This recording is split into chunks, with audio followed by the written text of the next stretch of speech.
আমার নাম একলাস আহমদ কুরাইশি, পিতার নাম মরহুম খুরশেদ আহমদ কুরাইশি। আমার জন্মস্থান হল মদন উপজেলা মদন গ্রাম। আমি 1969 সালে এসএসসি পাস করেছি। এসএসসি পাস করার পর আমি ব্রাহ্মণবাড়িয়া কলেজে ভর্তি হই। সে ব্রাহ্মণবাড়িয়া কলেজেই কাকতালীয়ভাবে আমার বড় শ্রদ্ধেয় ছাত্র নেতা আব্দুল কুদ্দুস মাখনের সঙ্গে আমার পরিচয় হয়। উনি হঠাৎ করে আমাকে কি কারণে এত স্নেহ শুরু করেন আমি এটা বুঝতে পারিনি। আমাকে তখন হুকুম করলেন 1970 সালে নির্বাচনে নিজস্ব এলাকায় এসে নির্বাচনে অংশগ্রহণ করা। আমি তার হুকুমে তাই করলাম। নির্বাচন শেষে আমি আবার ব্রাহ্মণবাড়িয়া কলেজে চলে গেলাম। ব্রাহ্মণবাড়িয়া কলেজে যাওয়ার পর মুক্তিযুদ্ধ মোটামুটিভাবে অবস্থা চরম অবস্থা। সেই অবস্থার পরিপ্রেক্ষিতে 7ই মার্চে বঙ্গবন্ধুর ভাষণ শোনার পরে আমাদের ছাত্র সমাজে একটা খুব উত্তেজনাপূর্ণ মনোভাব সকল দিক দিয়ে পরিলক্ষিত হয়। আমিও তখন এই ছাত্র লীগের একজন ছোটোখাটো কর্মী হিসেবে বিভিন্ন কাজে অগ্রণী ভূমিকা পালন করি। 7ই মার্চের ভাষণের পর যখন 25শে মার্চ দিবাগত রাত্রে মধ্যরাত্রে যখন বঙ্গবন্ধু স্বাধীনতা ঘোষণা করেন তখন আমি ব্রাহ্মণবাড়িয়া কলেজে অবস্থান করছিলাম। শুরু হয়ে যায় মুক্তিযুদ্ধ। বলতে গেলে হানাদার বাহিনী যখন ঢাকায় আক্রমণ করে তখন এই সময় ব্রাহ্মণবাড়িয়া বেঙ্গল রেজিমেন্টের একটা কোম্পানি অবস্থান করছিল, খুব সম্ভবত খালেদ মুশারফের গ্রুপ। এবং খালেদ মুশারফের গ্রুপটা সম্পূর্ণরূপে মুক্তিযুদ্ধের পক্ষে অবস্থান গ্রহণ করে। এই অবস্থায় 29শে মার্চ যখন জয় বাংলা বাহিনী গঠন হয় তখন সঙ্গে সঙ্গে আমি মুক্তিযুদ্ধের এই জয় বাংলা বাহিনীতে নাম লেখালাম। 4 এপ্রিল, খুব সম্ভবত 4 এপ্রিল হবে, বারটা আমার মনে নেই, ঠিক সোমবার হইতে পারে। এদিন ব্রাহ্মণবাড়িয়া মহকুমার যে মহকুমা কর্মকর্তা কাজী রকিবউদ্দিন সাহেব তখন বিদ্রোহী একজন মহকুমা প্রশাসক হিসাবে মুক্তিযুদ্ধে সর্বতভাবে সাহায্য করা শুরু করে। তারই নির্দেশে এই 3 তারিখ দিবাগত রাত্রে 3রা এপ্রিল রাত্রে আমরা 13-14 জন ছাত্রলীগ কর্মীকে জিপে তুলে আমাদেরকে নিয়ে যায় আপনার তেলিয়াপাড়া। এটা খুব সম্ভবত মাধবপুর উপজেলা বা থানা হইতে পারে, সাবাগান এলাকা। ওইখানে আমরা যাওয়ার পরে আমাদের তো কোনো কর্ম না থাকলেও আমাদেরকে বিভিন্ন জায়গায় দাঁড়িয়ে থাকার জন্য ডিউটি দেওয়া হয়। সেখানে আমরা দেখলাম যে বিদ্রোহী যত বেঙ্গল রেজিমেন্ট, বিশেষ করে এমএজি উসমানী এমএনএ, তখন ছিলেন এমএনএ উনি, কর্নেল উসমানী সাহেব সহকারে major Shafiullah, major Nuruzzaman, major Abdur রব, মেজর জিয়াউর রহমান সহ অনেক সামরিক বেঙ্গল রেজিমেন্টের লোক এখানে ছিল। এবং আরেকটা নাম মনে পড়ে, আগরতলার ম্যাজিস্ট্রেট সাগল, সেটা এখন আমার মনে পড়ে, তিনিও ছিলেন এখানে। এবং ভারতের ইস্টার্ন কমান্ডের বিএসএফের রুস্তমজি সহ আরও বেশ কয়েকজন বড় কর্মকর্তা ভারতীয় বিএসএফের এখানে তারা মিটিং করলেন। কিন্তু মিটিংয়ে আমরা ভিতরে যাইতে পারি নাই, তবে যথাসম্ভব আমি আমার তৎকালীন সভা অনুসারে বিভিন্ন জনের নাম জিজ্ঞাসাবাদে আমি জেনেছিলাম। এর পূর্বে তো আর তাদের সঙ্গে কোনো আমাদের পূর্ব পরিচয় ছিল না। ওইখান থেকে চলে আসলাম। ওইখানে আমরা ওইখানে একটা সিদ্ধান্ত নেওয়া হয়েছিল যে অচিরেই বাংলাদেশের সরকার, স্বাধীন বাংলা সরকারের সরকার গঠন করা প্রয়োজন এবং সেটা প্রস্তাব আকারে আমাদের যে লিবারেশন পিরিয়ডের যে নেতৃবৃন্দকে প্রস্তাব দেওয়ার জন্য একটা সিদ্ধান্ত হয়েছিল, এইটুকুই আমরা জানি। আমরা চলা শেষে পরের দিন 5 তারিখ চলে আসলাম ব্রাহ্মণবাড়িয়া। ব্রাহ্মণবাড়িয়া এসে ট্রেনিং শুরু হয়। তো সেই ট্রেনিং থেকে আমাকে মোটামুটিভাবে একটা মুক্তিযোদ্ধা প্লাটুনের 2IC হিসাবে দায়িত্ব দেওয়া হয়। আমি এই প্লাটুন 2IC হিসাবে সেখানে দায়িত্ব পালন করে শেষ পর্যন্ত আখাউড়া চলে যায়। ভীষণ যুদ্ধ শুরু হয়। সেইখানে যুদ্ধের কোনো সময় এবং সময়সীমা ছিল না। মুক্তিযুদ্ধের শুরুই সেখানে আমার, সেটা এপ্রিল মাসে। এবং সেখানে দেখা গেল আমাদের মুক্তিযোদ্ধাদের মৃতের সংখ্যাও কোনো পরিসীমা ছিল না। অজস্র মুক্তিযোদ্ধা সেখানে মারা গেল, রেজিমেন্টের লোক মারা গেল। বিশেষ করে হানাদার বাহিনীর মৃত্যুর সংখ্যাটা ছিল অধিক, কারণ আমরা ছিলাম উঁচু ভূমিতে, তারা নিচে ভূমিতে। সেখানে আমার প্লাটুনটা 19 জন স্পট ডেট হয়ে গেল। আমার প্লাটুনটা টোটালি নিশ্চিহ্ন হয়ে গেল। নিশ্চিহ্ন হওয়ার পরে আমি কোনো রকমে বেঁচে গেলাম। এই তিতাস নদীর পাড়ের মাটির ফাটলের ভিতরে ঢুকে গিয়ে সেখান থেকে তখন আমাদেরকে এমনভাবে আক্রমণ করেছিল যে জলে স্থলে অন্তরিক্ষে চতুর বাহিনী, দক্ষিণেও আক্রমণ, পূর্ব দিকটাও আক্রমণ, উত্তর দিক থেকেও আক্রমণ ছিল, আবার আক্রমণ ছিল পশ্চিম দিক থেকে, নদীর পশ্চিম পাড় থেকে, তিতাস নদী থেকে। শেষ পর্যন্ত আমি বিচ্ছিন্ন হয়ে গেলাম, যদিও বেঁচে যাই। আমি শেষ পর্যন্ত ওইখান থেকে 6 দিনে হেঁটে শেষ পর্যন্ত হাওর এলাকা দিয়ে মদন চলে আসি, নেত্রকোনা। 6 দিন লাগলো আমার হাঁটতে চলে আসতে।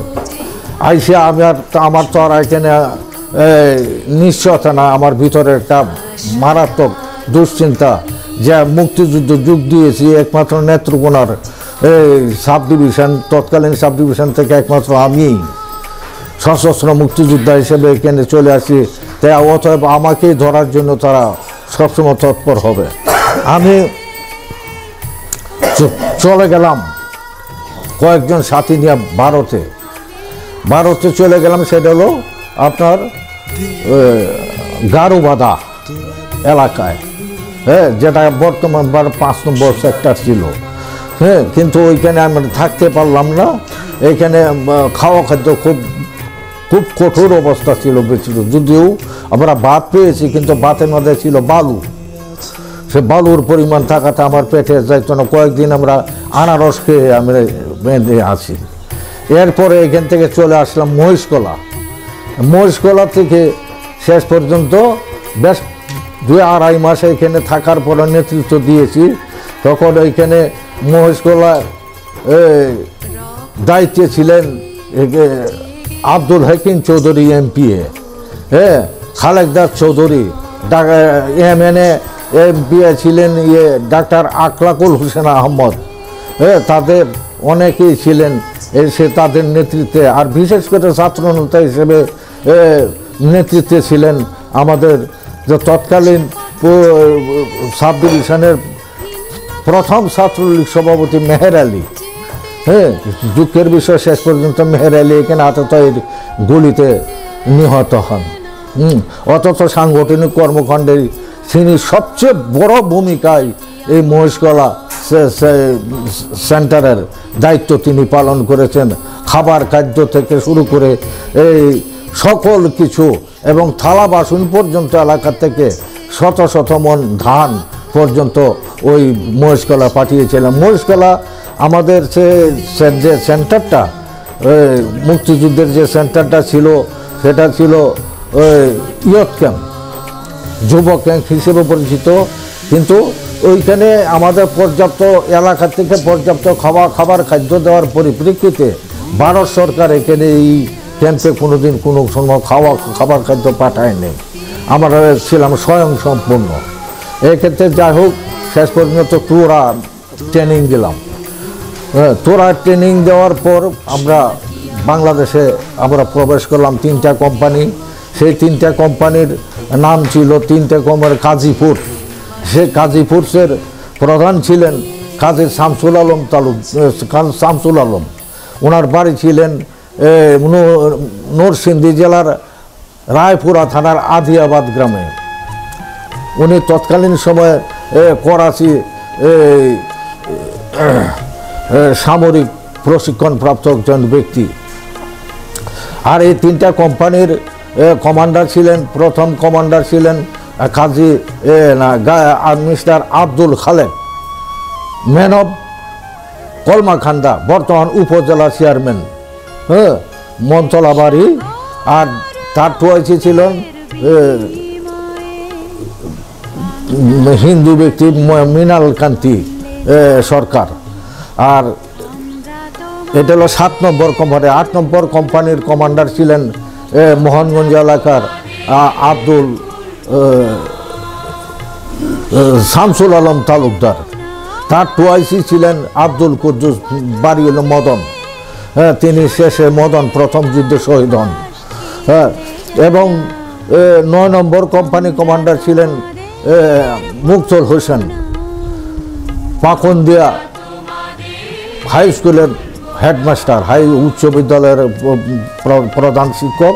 তার টুয়াইসি ছিলেন 18 বাড়ি এলাকার রমজান আলী। এই হলো আমাদের 3টা কোম্পানির পরিচয়। প্লাটুন কমান্ডার অনেকেই ছিলেন। তার মধ্যে উল্লেখযোগ্য বা আমরা বলতে পারি গাজী আব্দুল সোবান, আব্দুল কাদের চৌধুরী গোলাপ মোহনগঞ্জ, সিরাজুল ইসলাম খান বাচ্চু মদন, এবং আব্দুল হাই তালুকদার,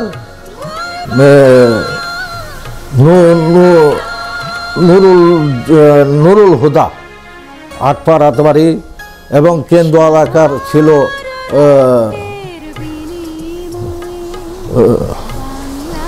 গোলাম নুমানি।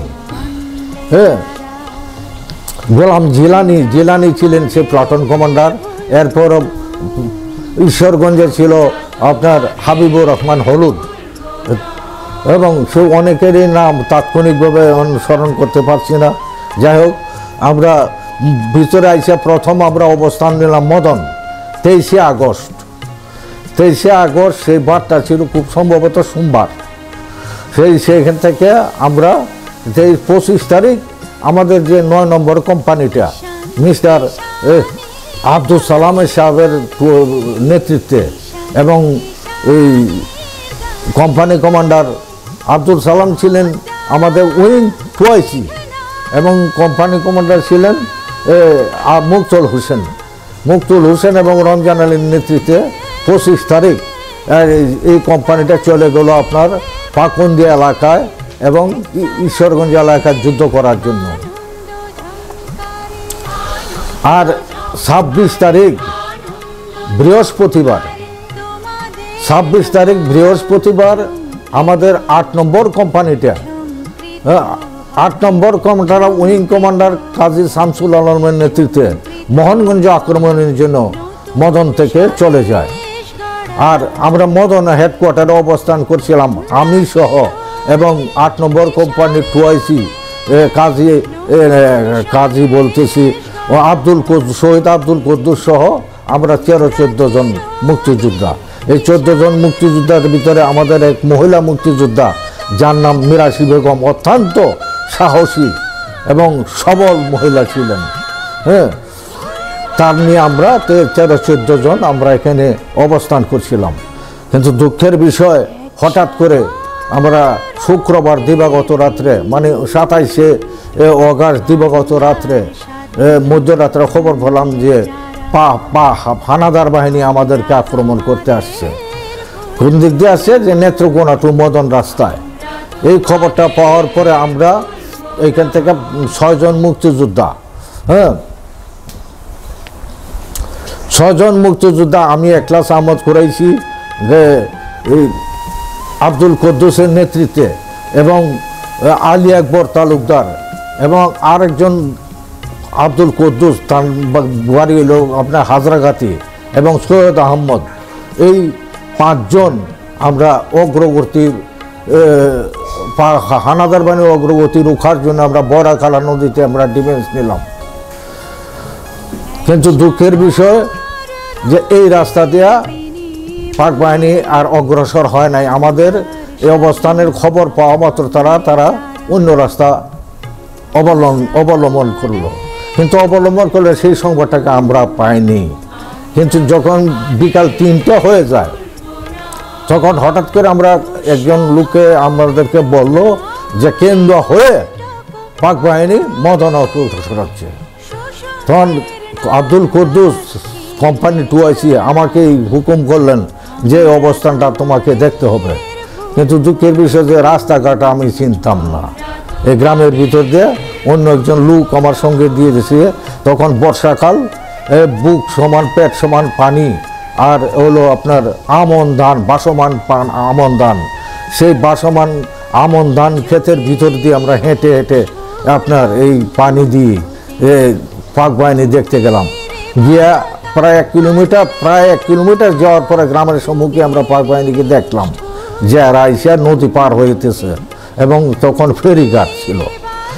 এই অবস্থা দেখে আর কাছে যাওয়ার কোনো প্রয়োজন মনে করিনি। ফিরতে আইসা আমরা আমি রিপোর্ট করলাম আমার 2IC কোম্পানি 2ICর কাছে যে অবস্থা। এই অবসরে এই ফাঁকে দেয়া পাক বাহিনী মদন চলে আসে। সে যে আইসে জাহাঙ্গীরপুর হাই স্কুল অবস্থান নেই, কিন্তু আমাদের এখানে যে 11-12 জন মুক্তিযোদ্ধা ছিলেন, মিরাশি বেগম সহ, তার মধ্যে অগ্রণী ভূমিকা নিয়েছিলেন মাস্টার ফজলুল হক তালুকদার এবং আব্দুল খালেক তারা, এবং মোহনগঞ্জের আরেক মুক্তিযোদ্ধার নামটা আমার এই মুহূর্তে স্মরণে আসছে না। 2টা মেশিন গান নিয়ে ফেরিঘাটে অবস্থান নিয়েছিল। পাক বাহিনী যখন নদী পার হয়, 2টা নৌকা দিয়ে প্রায় 40-45 জন, যখন নদী ঠিক মিডল পয়েন্টে যায়, তখন এই 2টা মেশিন গান দিয়ে তাদেরকে এই নৌকায় আক্রমণ করে। আক্রমণ করার পরিপ্রেক্ষিতে এই 40-45 জন মুক্তি হানাদার বাহিনী, এই 40-45 জনই একেবারে সলিল সমাধি, মগরা নদীর পানি লাল হয়ে যায়। মগরা নদীর পানি লাল হয়ে যায় এবং তাদের এখানে আক্রমণ প্রতিহত করা হয়। এরপর পাক বাহিনীর সঙ্গে বিপুলভাবে ফাইটিং শুরু হয়ে যায় নদীর এই পার হেপারে। এই অবস্থায় আমাদের আর আসার কোনো সুযোগ ছিল না। পশ্চিম থেকে পূর্ব দিকে আসতে গেলে মগরা নদী পার হইতে হয়, কিন্তু আর আমরা সরাসরি নদী পার হইয়া পূর্ব পারে না আসার চেষ্টা করে এই আমরা পশ্চিম পারে থাকলাম। ঠিক সন্ধ্যার দুদুল্যমান অবস্থা, অন্ধকার ঘনায়মান অন্ধকারে আমরা এই জাহাঙ্গীরপুর খেলার মাঠে অবস্থানরত হানাদার বাহিনী সব ছিল রেঞ্জার আর এই রাজাকার। সেই রেঞ্জার বাহিনী এবং রাজাকারের বুজ্জের ভিতরে আমরা 5 জন ঢুকে গেলাম সন্ধ্যার অন্ধকারে। গোটা হঠাৎ করে 2টা মেশিন গান এবং 3টা SLR দিয়ে 1, 2, 3 বলেই ফায়ারিং করলাম। এইখানে প্রায় 100-150 মতো মারা গেল। আমরা এই কাজটা করতে আমরা সমর্থন হলাম। এটা অভাবনীয় ঘটনা যে 5 জনের ভিতরে 2 থেকে 2.5 মিনিটের ভিতরে সদের পাক বাহিনী হত্যা করা, এটা একটা মারাত্মক আমাদের বিজয়। এইখান থেকে আমরা তাৎক্ষণিকভাবে সরে গেলাম। সরে গিয়ে তারপর আমরা এই আরেক গ্রাম থেকে একটা নৌকা নিয়ে, এবং সেখানে ছিল আরেক মুক্তিযোদ্ধার অবস্থান ছিল, তারা ছিল বীর গোলাম আহমদ, সে মাহবুবুল কোম্পানির একজন মুক্তিযোদ্ধা, এবং সে এবং কৃতীন্দ্র বৈশ্য তারা নিয়ে নৌকায় উঠে আমরা শেষ রাত থেকে সারা রাত্রে ধরে এই অনেক কয়েক মাইল ঘুরে আইসে মদন অবস্থান নিলাম। তখন যুদ্ধ ছিল না, স্তম্ভম অবস্থা।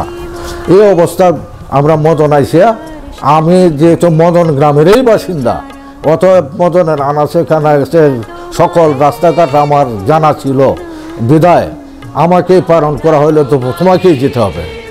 তা আমি আসলাম, আইসে দেখলাম যে হানাদার বাহিনী এখনো পূর্ব পরে আসে নাই। আমি আবার চলে গেলাম সেই আমাদের অবস্থানরত কুলিয়াটি গ্রামে, সেখান থেকে সবাইকে নিয়ে আবার মদন অবস্থান নিলাম। নিয়ে তারপর আমরা আমাদেরকে সেই অবস্থান নিতে গিয়ে নদীর পারে, এটার নদীর পারে একটা ঘাট, সেই ঘাটটার নাম ছিল রাজঘাট, এখনও আছে থানার ঠিক দক্ষিণ পাশে 100 গজের ভিতরে। সেইখানে আমাদেরকে ডিফেন্স নেওয়ার জন্য আমাদেরকে সাহায্য সহায়তা করলো মুক্তুল হোসেন নামে মদন গ্রামের এক বাসিন্দা। তিনি অত্যন্ত মুক্তিযুদ্ধের প্রিয় ব্যক্তি ছিলেন। তিনি কোদাল ছিল না, কোদাল না থাকার পরিপ্রেক্ষিতে একটা খুরপি মানে সেনা দিয়েই সে মাটি কোড়া শুরু করলো আমাদেরকে ডিফেন্স নেওয়ার জন্য। যতটুকু সম্ভব সে করেছে, আমরাও পজিশন নিয়েছি। তখন আমাদের সরাসরি পশ্চিম দিকে পাক বাহিনীর অবস্থান আমরা দেখতেও পাচ্ছি। বড় জোর 2.5 থেকে 300 গজ 350 গজ দূরে, কিন্তু মিডিলে মধ্যখানে হলো মগরা নদী।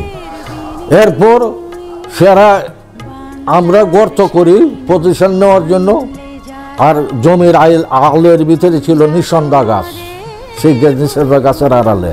আর পাক বাহিনী ছাড়া কিনে বলা বলি করতেছে কিভাবে যে কি নদীটা পার হবে। এরপর দেখা গেল এখানে এদিন যেদিন আক্রমণ হয় সেদিন ছিল মদনের হাটবার, শনিবারে হাজার হাজার লোক ক্ষতিগ্রস্ত হয়েছে। সেই নৌকা দিয়ে বর্ষাকালের মানুষ এখানে বাজার করতে আসতো, সেই একটা নৌকা এখানে ভাসমান অবস্থায় ছিল। পাক বাহিনী এই নৌকাটাকে করলো কি, একটা ইট লম্বা রশিতে একটা ইট বেঁধে এটার নদী ফেঁকে মারলো নদীটা নৌকাটার উপরে। ইটটার নৌকার ইয়ের ভিতরে ঘোড়ার ভিতরে আটকা পড়ার আস্তে আস্তে টেনে নিয়ে নৌকাটা বিরায় তারপরে এনো 13-14 জন হানাদার এই নৌকাতে উঠলো। তার সঙ্গে দেখলাম ব্যারেট ক্যাপ মাথায়, হাতে একটা ব্যাটন, মানে অর্থাৎ একজন মেজর। হ্যাঁ, সেই মেজর সাহেব এটাতে উঠলেন। ওঠার পরে তারপরে কে গুলি করবে আমাদের ভিতরে একটা প্রতিযোগিতা শুরু হয়ে গেল।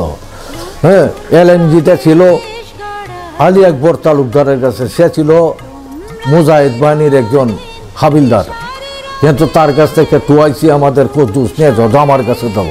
আচ্ছা, আমি বলতেছি যে এখনো নদীতে নৌকাটা আসে নাই, এটা ব্যাগটাই চর এলাকা, আরও আসছিল, কিন্তু উত্তেজনা এত অবস্থায় যে এই অবস্থার ভিতরে নৌকাটা এই নদীর পার পর্যন্ত আসে না। এই চর এলাকার ভিতরে হঠাৎ করে এই কদ্দুস ব্রাশ শুরু করছে। যখন ব্রাশ শুরু করে তখন আর আমরা কি করে বাকি আমরাও বাড়া শুরু করছি। এক পর্যায়ে এই নৌকার ভিতরে যা ছিল সব শেষ। মোটামুটি একটা মানুষ মতো অনেক সময় লাগে, যতগুলি খাও। হ্যাঁ, এই উঠে গিয়ে এই কেউ নৌকা পড়ছে, কেউ পানিতে পড়ছে, কেউ শুকনা পড়ছে গিয়া, কিন্তু কেউ আর গ্রামে পাড়ার ভিতরে ঢুকতে পারে নাই, পড়ে গেছে, সব মারা গেল। শুরু হয়ে গেল ভীষণ যুদ্ধ। কিন্তু আমাদের লোকবল আস্তে আস্তে কমে গেল। কোন রকমের কমে গেল কি কারণটা হলো, আমি গুলিবিদ্ধ হয়ে বাম পানে একটা গাছ ছিদ্র হয়ে একটা গুলি আমার বাম পায়ে ঢুকলো মিরাশির বাড়িতে। এর ভিতরে যখন থানার ভিতরে রেন্টিগা ছিল, রেন্টিগার স্যার আড়াল থেকে তার আইলের আইবলি গুলি করছে আর হাসতেছে। আমি বলছি যে থানার ওপর তুমি পজিশনে দাও। হ্যাঁ, আর সে আমাকে মামু ডাকতো, সে বললো যে মামু শালার পুতেনে না মেরে আমি পজিশনে দেখতেছি না। হ্যাঁ, সে পাক বাহিনীটা নদীর ওপর পরে পাঁচ সোলার জাকের আড়ালে থেকে ফায়ার করে, এই দুজনকে ফায়ার করতে এক পর্যায়ে খুদার কিল্লা এর গুলিতে পাক বাহিনী পড়লো বুকে গুলি। আর এই যে আয়ুবলি হাসতে যে গুলি করলো, সেই গুলিটা তার মুখের ভিতরে দিকে ঢুকিয়া সে গাল দিয়ে বাহির হয়ে গেল। দুজনের গুলিতেই দুজন আহত, তার মধ্যে মারাত্মক আহত হইল হানাদার সেনা, সে পড়ে গেল চিত হয়ে। আর এদিকে আমাকে বললো যে মামুরে আমার চেদ্রি করে লাগছে, আমি বলে আমাকে বলেছে। তখন এইখান থেকে তাকে থানা থেকে বাহির করা হলো। এর মধ্যে আমাদের আরেকজন টুয়াইসি নম্বর কোম্পানি টুয়াইসির এই নাম হলো রমজান আলী, সেও আহত হয়ে গেল, উড়াতে আহত হয়ে গেল। এখানে আহত হয়ে গেল আরেকজন, এর পূর্বে সারা রাত্র, সেটা হলো আব্দুল খালেক। সে গুলিতে আহত হয় নাই, কিন্তু পানিতে পড়ে থাকতে থাকতে থাকতে সে সম্পূর্ণরূপে একেবারে প্যারালাইসিস হয়ে গেল। সেই প্যারালাইসটাকে বাঁচানোর জন্য এই মিরাশি বেগম তাকে বহন করে নিয়ে গেল পশ্চিমপাড়া নায়েব আলীর বাড়িতে। হ্যাঁ, এই অবস্থায় আমাদের এই যুদ্ধটা আমরা করেছি। এরপর এক অবস্থা হলো কি, আমাদের খাবার খাদ্য তো আগের দিন থেকে আমাদের কোনো খাবার খাদ্য নাই। হ্যাঁ, মিরাশি আসলো, আসে আমাদের থানাতে ছিল পিঠা। প্লাটুন কমান্ডার গাজী আব্দুল সুবহানের বাড়ি থেকে আমাদেরকে কয়েকশো পিঠা পাঠানো হয়েছিল। মেড্ডা পিঠা যাকে বলে, আমরা বলি নেত্রকোনার ভাষায় যে এটা হলো এই, এটা কি বলে, মেড্ডা পিঠাটা কি বলে, চই পিঠা, আমরা নেত্রকোনার ভাষায় চই পিঠা বলি। সে এই পাকঘরের ভিতরে এই পিঠা অনেকটাই ছিল। এই মিরাশি রোলিং করতে করতে করতে গিয়ে তারপরে ওইখান থেকে পিঠা নিয়ে আসলো, আসে আমাদেরকে খাইতে দিল। আমি এই মদন তৎকালীন থানার পূর্ব পাশে যে একটা রাস্তা, মাজার সৈয়দ আহমদ বসির রহমতুল্লাহ মাজার শরীফ, সে মাজার শরীফের উত্তর পাশে দিয়া দক্ষিণ পাশে রাস্তার নামে গুপাটিও রাস্তা। হ্যাঁ, আমার বাম পাশে কদ্দুস, আমি তার ডান পাশে। এই অবস্থায় আমরা পিঠা খাওয়ার অবস্থার ভিতরে উত্তর পাশে বসে ছিল ফজলুল হক তালুকদার। এই পিঠা খাওয়ার অবস্থার মধ্যে হঠাৎ একটা গুলি কদ্দুসের হিপ জয়েন্টে কোমরের পড়লো। পড়ার পরে সে কোনো চিৎকার দেয় নাই, হাতে অর্ধেকটা পিঠা সে শুয়ে পড়লো। আমি পিঠা তখনও খাই দিয়েছি, বুঝতেই পারি না সে যে গুলি খেয়েছে। সে গুলিবদ্ধ অবস্থা, কোনো হেঁট কিছুই করে নাই। আমি বললাম সেই উঠো, পিঠা খাও। ইস করে উঠলো, উঠতে হাত থেকে তার হাত পিঠাটা চলে গেল, পড়ে গেল। আমি বললাম তোমার কি হয়েছে? শুধু সামনের দিকে চালান দেখলাম যে বাম হিপ জয়েন্টে রক্ত। এই অবস্থা, তার হাত দিলাম, হাত দিতে হাড় গুড় ভাঙে গেছে। হ্যাঁ, এবং সেই ভাঙ্গা হাড়গুলো আমার বাম হাতে লাগছে।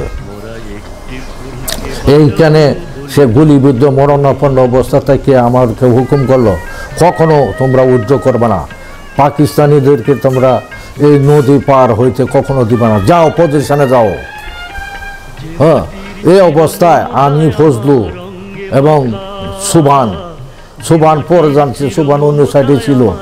আজকে আমরা যুদ্ধে আবার নদীর পারে এই 100 গজ দূরে থেকে যুদ্ধ শুরু করা শুনলাম। আবার দৌড়ায় আসি, কদ্দুসের কি অবস্থা। যখন কদ্দুস গুলি খায়, গুলিবিদ্ধ হয়, তখন খুব সম্ভবত 2টা কি 2:30 বাজে। এই অবস্থায় 2-3 বার আইসা থাকে দেখি, এক সময় শেষ সময় আইসে দেখি সে চিৎকার করে আছে, কান্নাকাটি করতেছে। এরপরে বলতেছে আমাকে বাঁচা। যখন বাঁচানোর কথা বললো, তখন তো বাঁচানোর কোনো অবস্থা নাই। এখান থেকে আমরা তাকে নিয়ে গেলাম। এখানে আরেকটা কথা হলো, আমরা রমজান আলী যখন যুদ্ধে আহত হয়ে গেল, সে অত্যন্ত মোটা লাশ ছিল, তাকে এর থেকে সরাই নিতে 3 জন মুক্তিযোদ্ধা তার সঙ্গে যেতে হয়েছে। আইয়ুব আলী গুলিবিদ্ধ হয়েছে, আইয়ুব আলীকে নিয়ে 3 জন যেতে হয়েছে, 5 জন আর 2 জন 7 জন। হ্যাঁ, কিন্তু আমি এই গুলি খাওয়ার পরও আমি যাই নাই। আমার যে গুলির অবস্থা কি সেটা আমি তখনও পর্যন্ত বুঝি নাই, যে আমার কারণ আমারটা গুলি বিদ্ধ হইয়া অপর পাশটা বাহির হয় নাই। হ্যাঁ, আর খালেকরে নিয়ে আরেকজন চলে গেল। তা আমাদের অবস্থা দাঁড়াইলো মাত্র 5 থেকে 6 জনে আসি, আর সব বিদায় মানে প্রয়োজনীয়, তো বুদ্ধের তাকে ভাগ্যে পালায়ন করে নাই। এই অবস্থায় এই কদ্দুসকে নিয়ে আমরা খান্দে করে নিয়ে আমরা চললাম তাকে বাঁচানোর জন্য। তখন কুলিয়াটি গ্রামে গিয়া একটা নৌকা নিয়ে তারপরে তাকে গোবিন্দশ্রী প্রায় 4 মাইল হবে জায়গায় নিয়ে গেলাম। এই কদ্দুসরে বাঁচানোর স্বার্থেই বলতে গেলে আমরা হানাদার বাহিনীর যুদ্ধের মাঠ থেকে আমরা উজ্জ করতে বাধ্য হই, কিন্তু শেষ পর্যন্ত আমরা না পারলাম মদন বাঁচাইতে, না পারলাম কদ্দুসকে বাঁচাইতে। কদ্দুস এখানে যাওয়ার পরে একটা কম্বায়োটিন ইঞ্জেকশন চললো, আর একটা কম্বায়োটিন ইঞ্জেকশন আর চলে নাই, সে মারা গেল। হ্যাঁ, এই অবস্থায় আমরা মদন আর তখন ফিরে যাওয়ার অবস্থা নাই, কারণ আমরা মাত্র তখন আমরা 4 জন। আমিও তখন এই গুলিতে আহত অবস্থায় খুব অস্বস্তিকর অবস্থা, আমার বেদনায় আমাকে ব্যান্ডেজ করে শুধু একটা ইঞ্জেকশন দিল, কিন্তু গুলি যে আমার ভিতরে এখানে আছে এটা ডাক্তারও দেখে নাই, আমিও বলতে পারি না আমার ভিতরে গুলি রয়ে গেছে।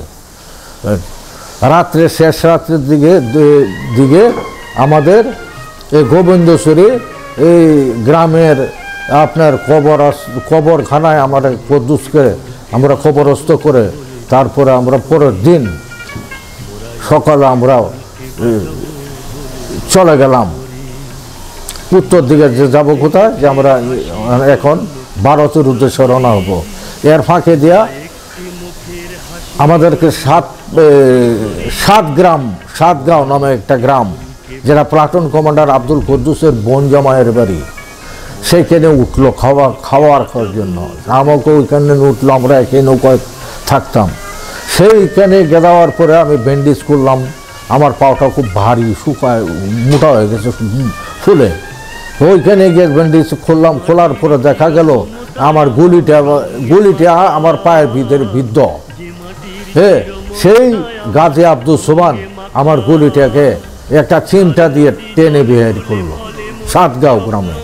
এইখান থেকে ব্যান্ডেজ করে আমরা খাওয়া দাওয়া করে আমরা পরের দিন চলে গেলাম ধর্মপাশা। সকাল খুব সম্ভবত শুক্রবার ছিল, 3রা সেপ্টেম্বর। আমরা ওইখানে সকালে যখন সবাই গেলাম, শুক্রবারে বিকালবেলা আমাদের যে 8 নম্বর কোম্পানির যেটা মোহনগঞ্জে যুদ্ধ করতে গিয়েছিল তারাও আমাদের সঙ্গে সাথী হইল। হ্যাঁ, এই শুক্রবার দিবাগত রাত্রে 10টা-11টা যখন বাজে, তখন আমাদের 9 নম্বর কোম্পানিরও একটা প্লাটুন আমাদের সাথে যুক্ত হইল গরমপাশায়। কিন্তু শনিবার দিন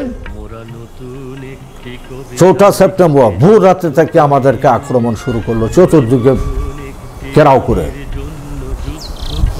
আমি তখন যুদ্ধাহত, পাও ব্যান্ডেজ করা, এই অবস্থায় তবুও দায়িত্বে আমি যেহেতু ইঞ্জিনিয়ারিং গ্রুপ কমান্ডার হিসেবে এবং সে দায়িত্বে ছিলাম। এছাড়াও আমাকে অতিরিক্ত দায়িত্ব সবসময় দিয়ে রাখত আমাদের কোম্পানি কমান্ডাররা, কারণ আমার কিছু পরিচালনা তারা মোটামুটিভাবে পছন্দ হইতো। শেষ রাতে যখন আমাকে বললো যে তুমি একটু আস্তে আস্তে হেঁটে এই চেকপোস্ট চেক করে আসো। ফজর নামাজের আগে সময়টা, আজান তখন পরে নাই, একটু পরে আমি যখন উত্তর সাইডে গেলাম, গেলে পরে ওইখান থেকে আজান শুরু হওয়ার পরেই হ্যাঁ উত্তর দিক থেকে দেখলাম জমি ফাঁকে দিয়ে আমরা একটা লাইন মানুষ দক্ষিণ দিকে আসতে, সেই দক্ষিণ দিকে আসতেছে। এই অবস্থায় আমি অবলোকন করলাম যে এরা কারা, কিন্তু স্থানীয় একজন লোকে বললো যে এখানে তো এই মসজিদে তো ফজরের নামাজ পড়তে আসে মানুষ আসে। তা আমি তো আসে তো ঠিকই, কিন্তু মানুষের সংখ্যা তো 40-50 জন একসঙ্গে এবং সিঙ্গেল কাতারে আসতেছে, এটার অর্থটা কি? এত মানুষ তো আসে না। এই অবস্থা শেষ পর্যন্ত ধান ক্ষেতের অর্ধেকটা নিচে, হ্যাঁ, মানুষ সবটা দেখা যায় না, ধান ক্ষেত বুক সমান পেট সমান উঁচু। এই অবস্থা আমি বললাম যে যাই হোক, ভালো মানুষ আর হোক, আমার সন্দেহ হইতেছে, তোমার এলএমজিম্যানকে আমি, হ্যাঁ, এলএমজিম্যানকে আমি অর্ডার দেন যা ফায়ার। এলএমজিম্যান এই সিঙ্গেল লাইনের উপরে ফায়ার করার পরে আর কোনো ঠুস আর শব্দ নাই। এরা কি নিরস্ত্র মারা গেল না অস্ত্র, তারও কোনো বোঝা সম্ভব হলো না। 250-300 গজ দূর অন্ধকার ছায়াকালে আমরা ছায়া দেখছি। হ্যাঁ, এই অবস্থা 8-10 মিনিট পরে পশ্চিম দিক থেকে শুরু হয়ে গেল আবার ফাইটিং। তখনই বুঝলাম যে আমরা শত্রু করতে আক্রান্ত। এইখানে এই অবস্থায় এই যুদ্ধ করতে করতে করতে করতে শেষ পর্যন্ত আমরা আক্রান্ত হয়ে গিয়ে ঘেরাও অভিযানে পড়ে গেলাম। এই ঘেরাও অভিযান থেকে বাঁচার জন্য, আমাদের কোম্পানিটাকে বাঁচানোর জন্য আমি দেখলাম যে এখন যদি পূর্ব দিকে পালিয়ে যাই বা যেতে না পারি, তাহলে আমাদের কোম্পানি, টোটাল কোম্পানি আমাদেরকে ধ্বংস হয়ে যাবে। এবং এখানে 2টি কোম্পানি, 8 নম্বর কোম্পানি এবং 2 কোম্পানির 9 নম্বর কোম্পানির প্রায় অন্তত 150 আমরা মুক্তিযোদ্ধা। তার মধ্যে তখনও পর্যন্ত, এই সময় পর্যন্ত আমরা কেউ আহত নিহত হয় নাই, যদিও পাক সেনারা শতাধিক আহত নিহত হয়েছে। এই অবস্থা বাঁচার জন্য পূর্ব দিকে একটা খাল, এই খালটা দিয়ে আমাদেরকে হাওর এলাকায় যেতে হয়। হ্যাঁ, তখন আমি হুকুম করলাম যে এই খাল দিয়ে তোমরা সবাই পূর্ব দিকে যাও। হ্যাঁ, পূর্ব দিকে যাবে, কিন্তু খালের দুপারে শুকনা পাক বাহিনী তো এই শুকনা এলাকা দিয়ে সব নৌকা দেবে ধ্বংস করে। তখন চিন্তা করলাম যে আমাদের এই কোম্পানিটাকে বাঁচাইতে গেলাম যে কয়েকজন তাদেরকে রুখে দাঁড়াইতে হবে। তখন আমি, আব্দুল হাই এবং মুখলেস, আমি বললাম যে আমি মৃত্যুর জন্য প্রস্তুত, কোম্পানিকে বাঁচাইতে হবে, আমার সঙ্গে কে কে থাকবে আসো। তখন আব্দুল হাই বারবারে আছিল ঈশ্বরগঞ্জ, যেটা বর্তমান গৌরীপুর জেলা। সে বললো আমি আছি, আমি শাসো। তখন বাইজুরের মুখলেস, কেন্দ্র থানা, সে বললো আমিও আছি। সে আছিল আমার 2IC ইঞ্জিনিয়ারিং গ্রুপ কমান্ডার। আমি তোমাকে ছাড়া কোথাও যাব না। এই 3 জন আমরা রুখে দাঁড়ালাম। অনেক যুদ্ধ করতে করতে করতে করতে আমি অনুমান করলাম যে অন্তত পক্ষে বোধহয় 8-10 মিনিট, 10 মিনিট হচ্ছে, আমি অনুমান করলাম 15-20 মিনিট ঠেকায় রাখতে পারলেই এই 20 মিনিটে সমস্ত নৌকায় হাওড়া এলাকায় চলে যাবে, তখন নিরাপদ। তখন আমাদের বাঁচা থাকলে তো গেলাম, না হলে মরলে তো মরলাম।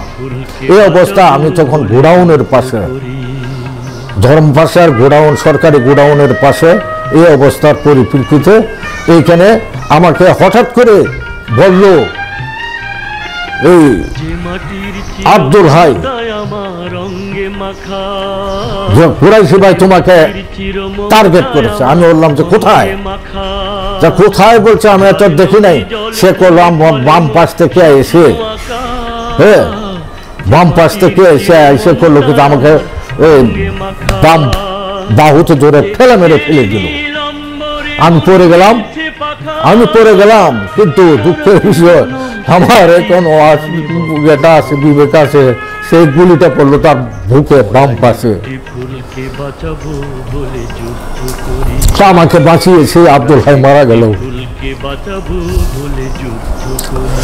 সে আমার মনে হয় যে আধা মিনিটে বাঁচে না, বুকটা ছিদ্র হয়ে গেল বাম দিকে।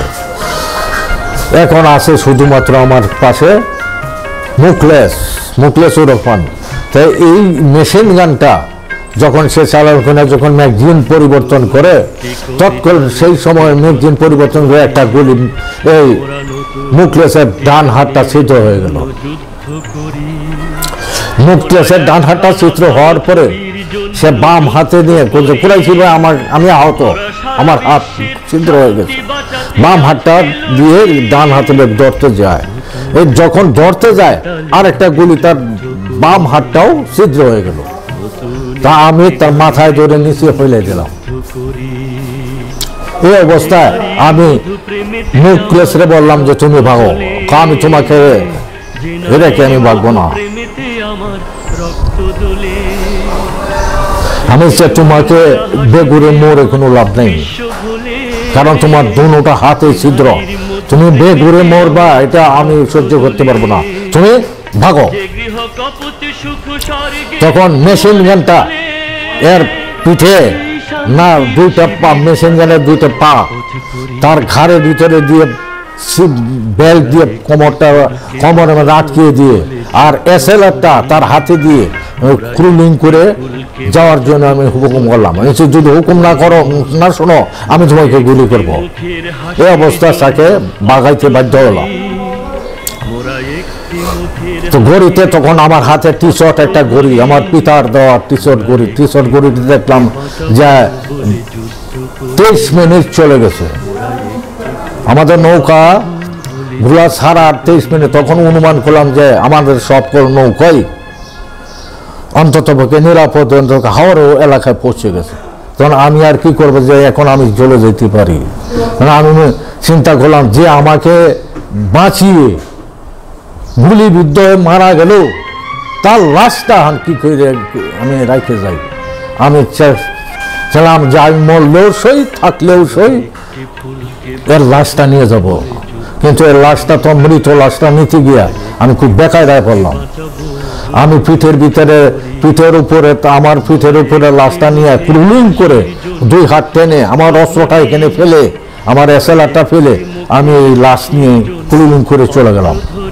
চলে গিয়ে নদী একটা খাল আছে, এই খালটা একটা ব্রিজ, অন্তত 50-60 ফুট লম্বা ব্রিজটা পার হইয়া অপর পাশে লাশটা রাখিয়া তারপরে আমি আর কি করব, যে আমার তো অস্ত্র নাই, অস্ত্র আনতে হবে। আমি গেলাম আবার অস্ত্র আনতে গিয়ে আমি অস্ত্র হাতে নিলাম, কিন্তু আমি চতুর্দিক দিয়ে ঘেরাও, আমার আর আগে পাশে যাওয়ার কোনো অবস্থান নেই। এই গোডাউনের পাশেই এই অবস্থান, সেইখান থেকে আমি আটকা পড়লাম। তা আমি যেদিকেই গুলি করি সেদিকে হানাদার, কিন্তু একটা কি আমার গুলি থেকে কেউ বাঁচতে পারতেছে না। আমি এখানে যে কন্ট্রাক্টরে যে কাম করছিল গোডাউনের একটা ইট বোঝানোর ট্যাঙ্কি, এই সেই ট্যাঙ্কিটার ভিতরে ঢুকলাম। সেই ট্যাঙ্কিটার গভীরতা খুব বড়, 2-2.5 ফুট গভীর। সেটার মধ্যে পানি, সেটার মধ্যে নেমে আমি উত্তর দিকে ফায়ার করতে লাগলাম। উত্তর দিকে ছিল হানাদার বাহিনীর একটা প্লাটুন। সে প্লাটুনটা গোডাউনের পিছনে, যে গোডাউনের যে এই পাহারাদার থাকার যে কোয়ার্টার, সেই কোয়ার্টারের ভিতরে হানাদার বাহিনী ঢুকছে। কমান্ডার বাহিরে আছে, এই যে অ্যাডভান্স অর্ডার দেয় বাহির থেকে, আর এরা ঘরের ভিতর থেকে বাইরে হওয়ার চেষ্টা করে, কিন্তু আমি ফায়ার করে লাস্ট করে দরজায়। এই খেলার মধ্যে যখন আমি পড়ে গেলাম, আমি বেখেল হয়ে গেছি একটু। পিছন থেকে আইছে আমাকে পিছনের মধ্যে অস্ত্র লাগিয়ে দিতে,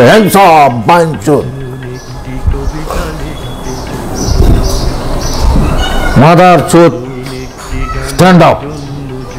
আমি আর তোর করার কিছু না, পিছনে কে কি করেছে শুধু বুঝতে পারছি যে আমার পিছনে একটা কিছু লাগিয়ে রাখছে। দেখে অস্ত্র না বাঁশের চোঙ্গা না রাইফেলের ব্যারেল বুঝতে পারলাম না। তার হুকুম মতো আমি সিধা হ্যান্ডসাপ হলাম।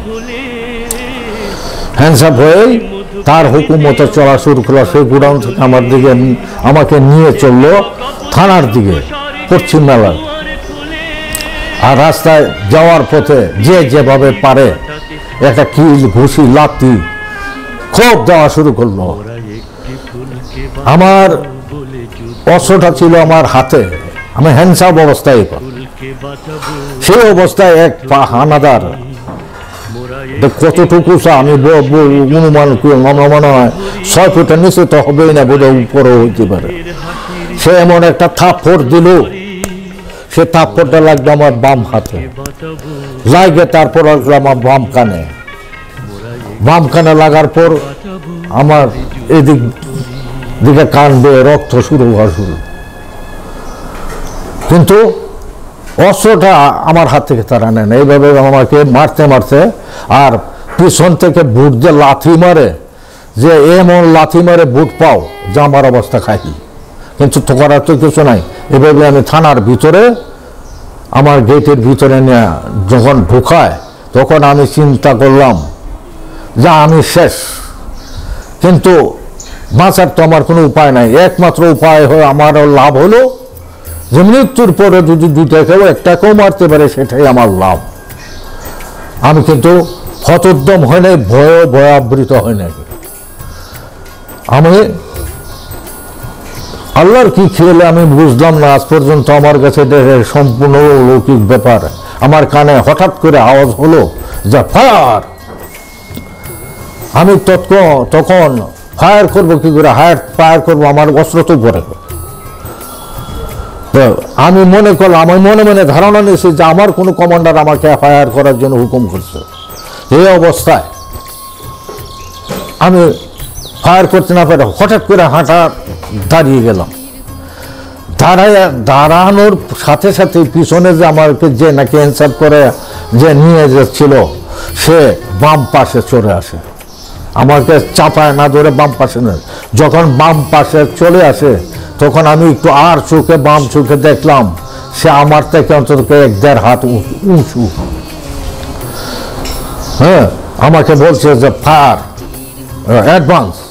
তখন আমি চিন্তা করলাম যে অ্যাডভান্স, তোকেই মেরে ফেললাম, মেরবই আমি। আবার চিন্তা করছি যে আমি একে মারবো ঠিকই, কিন্তু এ যদি গুলি খেয়ে মরে গিয়ে যদি সে যদি ট্যাগারে হাত দেওয়া আঙুলটা যদি দেখে যায় তা আমি শেষ। কারণ এর হলো চাইনিজ রাইফেল একটা হাতে, যেটা আমাদের হলো এই G3 বলে, সেন সিস্টেম ম্যাগজিন। আমি আবার চিন্তা করলাম যে গুলি করার সাথে সাথে বলতে সময় লাগছে, কিন্তু আমার সিদ্ধান্ত নিতে এই 10 ভাগের 1 ভাগ সময় লাগেনি। আমি ফায়ার করলাম, বাম হাতটা উপরে থেকে একটু বাম দিকে, বাম হাতটা একটু নিচে নেমে উপরে থেকে ট্যাগার টিপলাম। ট্যাগার টিপে আমি চিত হয়ে মাটিতে পড়ে গেলাম। আল্লাহর কি খেল, আমি পড়লাম চিত হয়ে মাটির দিকে, পূর্ব দিকে মাথা নিয়ে, আর গুলি পড়লো পশ্চিম দিকে মাথা নিয়ে। পাশে 1-1.5 হাত ফাঁক, দুজন দুই দিকে পড়লাম। আমি মাটিতে পড়ে আমার মাথা আগের থেকে আহত, মাথা এই রাইফেলের মাজল দিয়ে বাড়ি মেরে মাথা চ্যাপটা বানাই দিচ্ছি। কিন্তু এই অবস্থা ইটের মাঝে পড়ে তখন চোখের দৃষ্টি না, যদিও আমার জ্ঞান আসছিল। অনেকক্ষণ, কতক্ষণ পরে আমার চোখের দৃষ্টি আসে আমি সেটা অনুভব করতে পারি না, সময়টা বলতে পারবো না। যখন দৃষ্টি আসলো তখন দেখলাম যে যাকে আমি গুলি করে নিচে ফেলেছি সেই আমাকে গুলি করছে, কিন্তু গুলি আমার উপরে না, আমার উপর দিয়ে চলে যাচ্ছে। কারণ আমি তার 1 হাতের ভিতরে, আর গুলি যাচ্ছে আমার উপরে। আমিও তখন একটা হতোদ্যম হয়ে আমি তার ব্যারেলটায় ধরে বললাম, বাম হাতে ধরলে আমার হাতটা পুড়ে গেল। এই অবস্থায় আমার কোমরে ছিল গামছা, গামছাটা খুলে তার ব্যারেলটা ধরে, তারপরে আমার ডান হাতে আমার এসএলআর নিয়ে তার বুকের মধ্যে খেঁচা মারলে পরে অস্ত্রটা ছেড়ে দেয়। অস্ত্রটা ছেড়ে দেওয়ার সাথে সাথে অস্ত্রটা বাম কাঁধে নিয়ে আবার শুরু করলাম থানার ভিতরে, চতুর্দিকে কাঁটাতারের বেড়া। হ্যাঁ, এই অবস্থা থানার ভিতরেই শুরু হলো। থানার ভিতরে তখন বেশ কয়েকজনকে ব্যান্ডেজ করছিল হানাদার বাহিনী। থানাটা ছিল জরমপাশা নদীর, এটার কি নদীটার নামটা ঠিক মনে নাই, খুব সম্ভবত সুমেশ্বরী নদীর একটা নালা হবে। হ্যাঁ, সে নদীটার পারে দক্ষিণ দিকে নদী, পশ্চিম দিকে গ্রামীণ এলাকা, আর সামনে দিয়ে হলো ফেরিঘাট, আর উত্তর পাশে দিয়ে হলো রাস্তা। এই অবস্থায় থানার ভিতরে আমার আর বাহির হওয়ার কোনো অবস্থান নাই, কারণ আমি হতোদ্যম হয়ে গেছি তখন। শেষ পর্যন্ত আমি আপনার গুলি করতে করতে করতে থানার ভিতরে, কথায় বলে যে সজান আর এক বেজান, আমি তখন বেজান, আমার বাঁচার কোনো উদ্দেশ্য না, আমার হলো যে মৃত্যুর গুরু যে কটা মারতে পারে এই কটাই আমার লাভ। আমি শেষ পর্যন্ত আল্লাহর কি খেল, আমি থানার ভিতরে ঢুকে গেলাম, থানার অফিস ঘরের ভিতরে। অফিস ঘরের ভিতরটা ছিল আপনার বারান্দার মধ্যে, এটা খুব সম্ভবত ওসির চেম্বার। আমি ওইটার ভিতরে ঢুকলাম, মূল ঘরের ভিতরে ঢুকি নেই। তো এই ঘরের পূর্ব দিক দিয়ে একটা দরজা, আর দক্ষিণ দিক দিয়ে জানালা, পশ্চিম দিক দিয়ে একটা জানালা। তা আমি যখন এই রুমের ভিতরে ঢুকি, তো পূর্ব দিকে যে কয়েকজন সেনা ছিল তারা দেখলো যে আমি এটার ভিতরে ঢুকছি। তো সবাই পূর্ব দিক থেকে আমার দরজার ভিতরে সারা ফায়ার করে, আর আমি ইচ্ছা করে ঢুকি ওই দরজাটা কাছে আইসে দূরে থেকে আমি শুধু বলে একটা ফায়ার দিই যে আমি আসি, হাতটা বাড়িয়ে একটা গুলি করিয়ে যে এটা আমি আসছি। আর আমি গুলি করতেছি পশ্চিম দিকের যে জানালাটা এবং তার ওয়ালের যে ইয়েটি ক্লাম্পিট করা সেই অবস্থানের মধ্যে।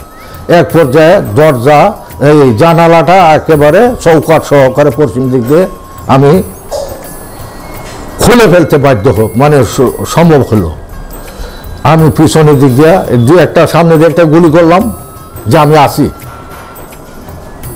এর সাথে সাথে পশ্চিম দিক দিয়ে জানালা দিয়ে বাইরে হয়ে গেলাম। বাইরে হয়ে এই থানা অফিস গৃহের পশ্চিম দিক থেকে উত্তর দিক দিয়ে আইসিয়া পূর্ব দিক দিয়ে ঘুরে যারা অবস্থান নিয়ে আমার গুলি করতেছে, আমি আইসিয়া ওদের পিছনে থেকে এখানে 7-8 জন আছেন ব্যক্তি সদিনে মারলাম, মায়েরা ব্যানেট চার্জ করলাম। খালি গুলি করে তো আর সব কিছু করা যায় না। মায়েরা এইখান থেকে দৌড়াইয়া আবার চলে গেলাম ওই যেখানে আমি যে রাস্তা, সে রাস্তা হলুদাখান্ডা গ্রামের দিকে, সে গ্রামের এই দিকে যেখানে আমি এই মুখলেসের লাশটা ফালিয়ে রেখেছিলাম ওইকে দিকে। কিন্তু গরু সুরের মধ্যে তো দৌড় দিলাম, সামনে আর কিছু দেখি নাই। হ্যাঁ, হঠাৎ করে দেখলাম ব্রিজের সামনে এক পাক সেনা, বিরাট আকৃতি, মেশিন গান লইয়া বসে আছে। সে চেষ্টা করতেছে যে কাছে গেলে আমাকে ধরে ফেলবে। আমার তখন তার থেকে আমি বড় দূর 8-10 হাত দূরে আমি লাফ মেরে, হ্যাঁ, ব্রিজের গুড়ায় সাধারণত রাস্তা উঁচুই থাকে, তো এখান থেকে লাফ দিয়ে আমি নিচে পড়ে যাওয়ার দিতেই সে এই LMG দিয়ে ব্রাশ মারছে। আল্লাহর কি খেল, দুই ঠ্যাং সেরায় যে আমার 12-14টা গুলি আমার উড়াতের মধ্যে লাগলো। আমি রুলিং করতে করতে রাস্তা নিচে পড়ে গেলাম, কিন্তু মাথাটা আমার রাস্তায় আর পাগুলো হলো রাস্তায় আর মাথা হলো নিচে। আর হানাদের সাইনে উঠতে দাঁড়ায় ভেবে নিচে চায় দেখে যে আমার কি অবস্থা। তখন আমি বুঝতে পারলাম যে আমি শালা বেটা, আমি কিভাবে মরি তুই দেখস। তাই কিন্তু গুলি করার অবস্থা আমার পজিশন নাই, আমি মরার মতো একটা ভাব ধরে সোজা নিচে করে সোজা ওই তারপরে একটা ফায়ার করা শুরু করলাম। কোমর থেকে উপর পর্যন্ত কেটে 2 টুকরা হয়ে পড়ে গেল। দখল করলাম মেশিন গানটা। কারণ আমার গোসর হলো 3টা, আমার SLR 03 আর এলো প্লাস হায়দার LMG, ব্রিটিশ LMG যাকে বলে। হ্যাঁ, আর অগণিত এক বাক্স গোলা এবং ম্যাগজিন ভরা, সকল ম্যাগজিন ভরা। এইখান থেকে মেশিন গান আর আমার দ্বারা সে হলানা নিতে উনি ওইখান থেকে আপনার এই মেশিন গানটা গুলি করতে করতে করতে করতে করতে যারা করে একটা গুলি, আমি করি একটা ব্রাশ মানে 30 রাউন্ড গুলি। কারণ পরের মেশিন পরের গুলি, আমার তো কোনো ক্ষতি নাই। হ্যাঁ, এই অবস্থা শেষ পর্যন্ত ব্রিজটা পারানো সম্ভব হয় না, ব্রিজে উঠলেই গুলি করে তখন মেশিন গানটা সব ম্যাগজিন নদীত ফালাই দিই। হ্যাঁ, নদীর ফেলে ম্যাগজিনও 8-10টা ম্যাগজিন আসছিল, এটিও ফালাই দিলাম, ফালাই দিয়ে ফেঁকে মারে নদীতে ফেললাম, খালে ফেললাম। হ্যাঁ, এবং আমি ব্রিজের নিচে যা সরাসরি সাঁতার দিয়া পার হওয়ার চেষ্টা করলাম। যখন আমি ব্রিজের নাকি 50-60 ফুট জায়গা, হ্যাঁ, খাল, এই খালটা পার হতে গিয়ে আমি পানিতে আক্রান্ত হয়ে গেলাম। অসম্ভব যে আমার বাম গুলি যে পায়ের মধ্যে লাগছে, এটা অসম্ভবভাবে আমাকে ধরছে। এই অবস্থা আমি আর চলতে পারলাম না, ডুবে গেলাম। হ্যাঁ, তখন আমি আমার অস্ত্রটাও ছেড়ে দিলাম, বাঁচতে পারলাম না। এরপরে আমার এই যে হানাদার বাহিনী যে অস্ত্রটা, সেটাও ছেড়ে দিলাম, তবুও বাঁচতে পারলাম না। এক পর্যায়ে মাটিতে গিয়ে লাগলাম, লাগিয়ে তারপরে চিন্তা করলাম যে এখান থেকে তো আমাকে বাঁচতে হবে। পাও দিয়ে সম্পূর্ণ শক্তি দিয়ে উঠলো, বাঁচলাম। বাইসিয়া একটু কাছে যাইতে আমার গলা পানি হলো। গলা পানি মনে দম টম নেই, একটু মিনিট দেড়েক রেস্ট নিয়ে আবার ডুব দিলাম। ডুব দিয়ে অস্ত্র খুঁজে পেলাম একটা, কিন্তু আমার অস্ত্রটাই পাওয়া গেল। আমি আর বাকি অস্ত্র আর নিতে চেষ্টা করি নাই। উঠলাম, উঠিয়া তারপরে ওই ব্রিজের যে ঘোড়া খালের পূর্ব পারে, সেটা রাস্তাটা একটা গেছে সোজা পশ্চিম দিকে পূর্ব দিকে, আরটা গেছে একটু বাঘ দিয়ে সোজা উত্তর দিকে, 2-3টা নিচে পড়ে আছে। খুব পরিশ্রান্ত। এখন এমন অবস্থা যার চলার কোনো আমার শক্তি নাই, মনে হয় যা আর বাঁচার দরকার নাই, মরলেও সই, যথেষ্ট মারছি। কিন্তু আমার অবস্থা দেখলাম একটু একটু ভালো হতে হতে হতে হঠাৎ করে দেখি যে ব্রিজের উপরে এক পাক সেনা আয় হাজির। হানাদার আইসিয়া সোজা দেখতেছে তো পূর্ব দিকে এবং দক্ষিণ দিকে, কিন্তু বেটা নিচে চায় যদি দেখে একটু নিচবে, তা আমাকে দেখে আমি এর থেকে বড় জোর 15-20 হাত দূরে আছি, পরিষ্কার জায়গা পড়ে আছে। হ্যাঁ, তা আমি এর কাছে অজ্ঞাতভাবে সারেন্ডার করলাম যে আর কত মেরে ফেলাম। অনেকক্ষণ পর আবার মাথা তুলে দেখি যে না, সে দক্ষিণ দিকে চায় আছে। হ্যাঁ, আবার সারেন্ডার করলাম। এরপরেও দেখি যে মাথাটা তুলে দেখি যে হ্যাঁ দক্ষিণ দিকে চায় আছে। তখন আমি আর কি করা, শেষ পর্যন্ত অস্ত্রটা আমি তুলতে পারি না, অনেক কষ্ট করে মাটিতে পারলাম। মাটিতে ফেলে তারপরে ফায়ার করলাম। তো ফায়ার করতে গিয়ে তারপরে অস্ত্রটা ঠিক মতো ধরতে পারি নাই, কিন্তু প্রথম গুলিটা পড়লো কপালে। আর বাকি ওর যে গোলা বারুদের কারণে যে শরীরটা যে জাকিত বললো, সে জাকিতে আমার শরীর সচল হয়ে গেল। সচল হয়ে গেল, তখন আমি উঠে দাঁড়াইলাম। তারা এখান থেকে আপনার হলদাকান্দা গ্রাম একটা, সেই গ্রামটা অন্তত এখান থেকে 1 কিলোমিটার প্রায়, দুনো দিক দিয়ে উত্তর দিকে পানি, কোনো পাশে আশেপাশে কোনো গ্রাম নাই। এই গ্রাম রাস্তা দিয়ে চলা শুরু করলাম। হলদাকান্দা গ্রামের পাশে যাওয়ার পরে গুলিকুড়িয়ার পাশে এই অবস্থা। পিছনে হঠাৎ করে চাইলাম, চাই দিয়েছি পিছনে রাজাকার আসতেছে। তো রাজাকার আসতেছে, যে গ্রামটাতে বাইরে হলো সেই বাড়ির গ্রামটার নাম হলো হলদাকান্দা। আর সেই বাহির হয়ে একটা উঁচা কালভার্ট ব্রিজ, আর ব্রিজটার পশ্চিম পাশে রাস্তার উত্তর পাশে একটা বাড়ি, সনের বাড়ি, খের বন আছে না, সেই বনের বাড়ি। কিন্তু মনে হয় যে এই যে বনের যে লাশ, সে লাশটা থেকে একটা মনে হয় যে একটা ভালো এই প্রভাবশালী বাড়ি, যদিও সনের। আমি বাড়ি থেকে প্রবেশ করতে বাধ্য হলাম, কারণ পিছনের শত্রু তো একটাই হলেই যথেষ্ট। আমি গেলাম ওইখানে পালাইতে গিয়ে শুনি একটা কান্নার শব্দ। এখান থেকে আবার বাইরে হলাম, বাইরে হয়ে দেখি একটা মেয়ে হাতে গুলি খাওয়া, সে বাম হাতে আর তার ডান হাতটা ধরে সে চিৎকার করতেছে মা মা করে। হ্যাঁ, 15-16 বছর কি 16-17 বছর বয়স মেয়েটা। হ্যাঁ, আমি বললাম এই কান্দিস না।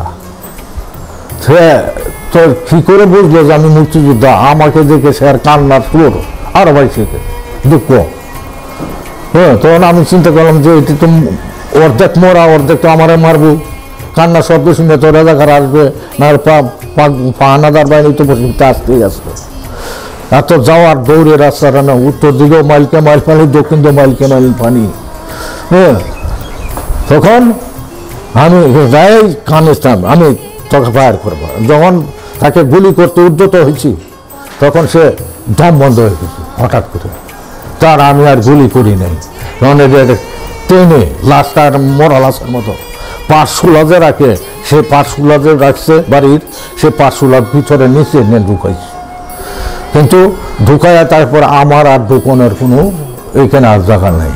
আমি একটা পাঁচশুলার আটি সামনে ফেলাই দিয়ে তারপরে আমি গিয়ে ঢুকলাম পায়খানা, যে বাটির পায়খানায় থাকে, পায়খানার ভিতরে মানে পায়খানার মধ্যে কীভাবে বসি দেখাশোনা যতই মরণ আসুক।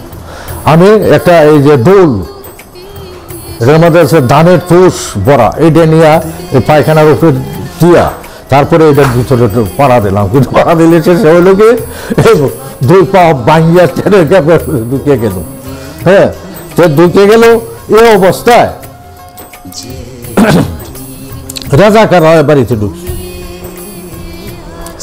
ঢুকে ঘরের ভিতরে এই ঘর সেই ঘর দেখিয়েই, হ্যাঁ দেখি করছে তরিত গতি যেভাবে ঢুকছে এইভাবে দেখছে, এইভাবে দেখি রাস্তায় উঠে গেছে। হ্যাঁ, তো রাস্তাটা বাড়িটার দক্ষিণ পাশে একটা পুকুর না, ঠিক এটা একটা পাকার খোয়া চলে, আবার পুকুরও ছোট। আর এদের পশ্চিম পাড়ে দিয়া মান্দার গাছ, বড় বড় মান্দার গাছ। আমার মনে হয় একটা গাছের বয়স বোধ হয় 50-60 বছর পিঠে আগেরও হইতে পারে। হ্যাঁ, এই গোলাগুলি তখন বন্ধ। রাজাকারা গেল সামনে আপনার, আমি ফাঁকে আইসা করলাম কি আপনার এই রাজাকারা যখন সামনে চলে গেল তখনই মনে করলাম যে আমি তখন এদেরকে আক্রমণ করতে পারি। তখন বললাম যে আর আক্রমণ করে লাভ নাই। হ্যাঁ, এই অবস্থায়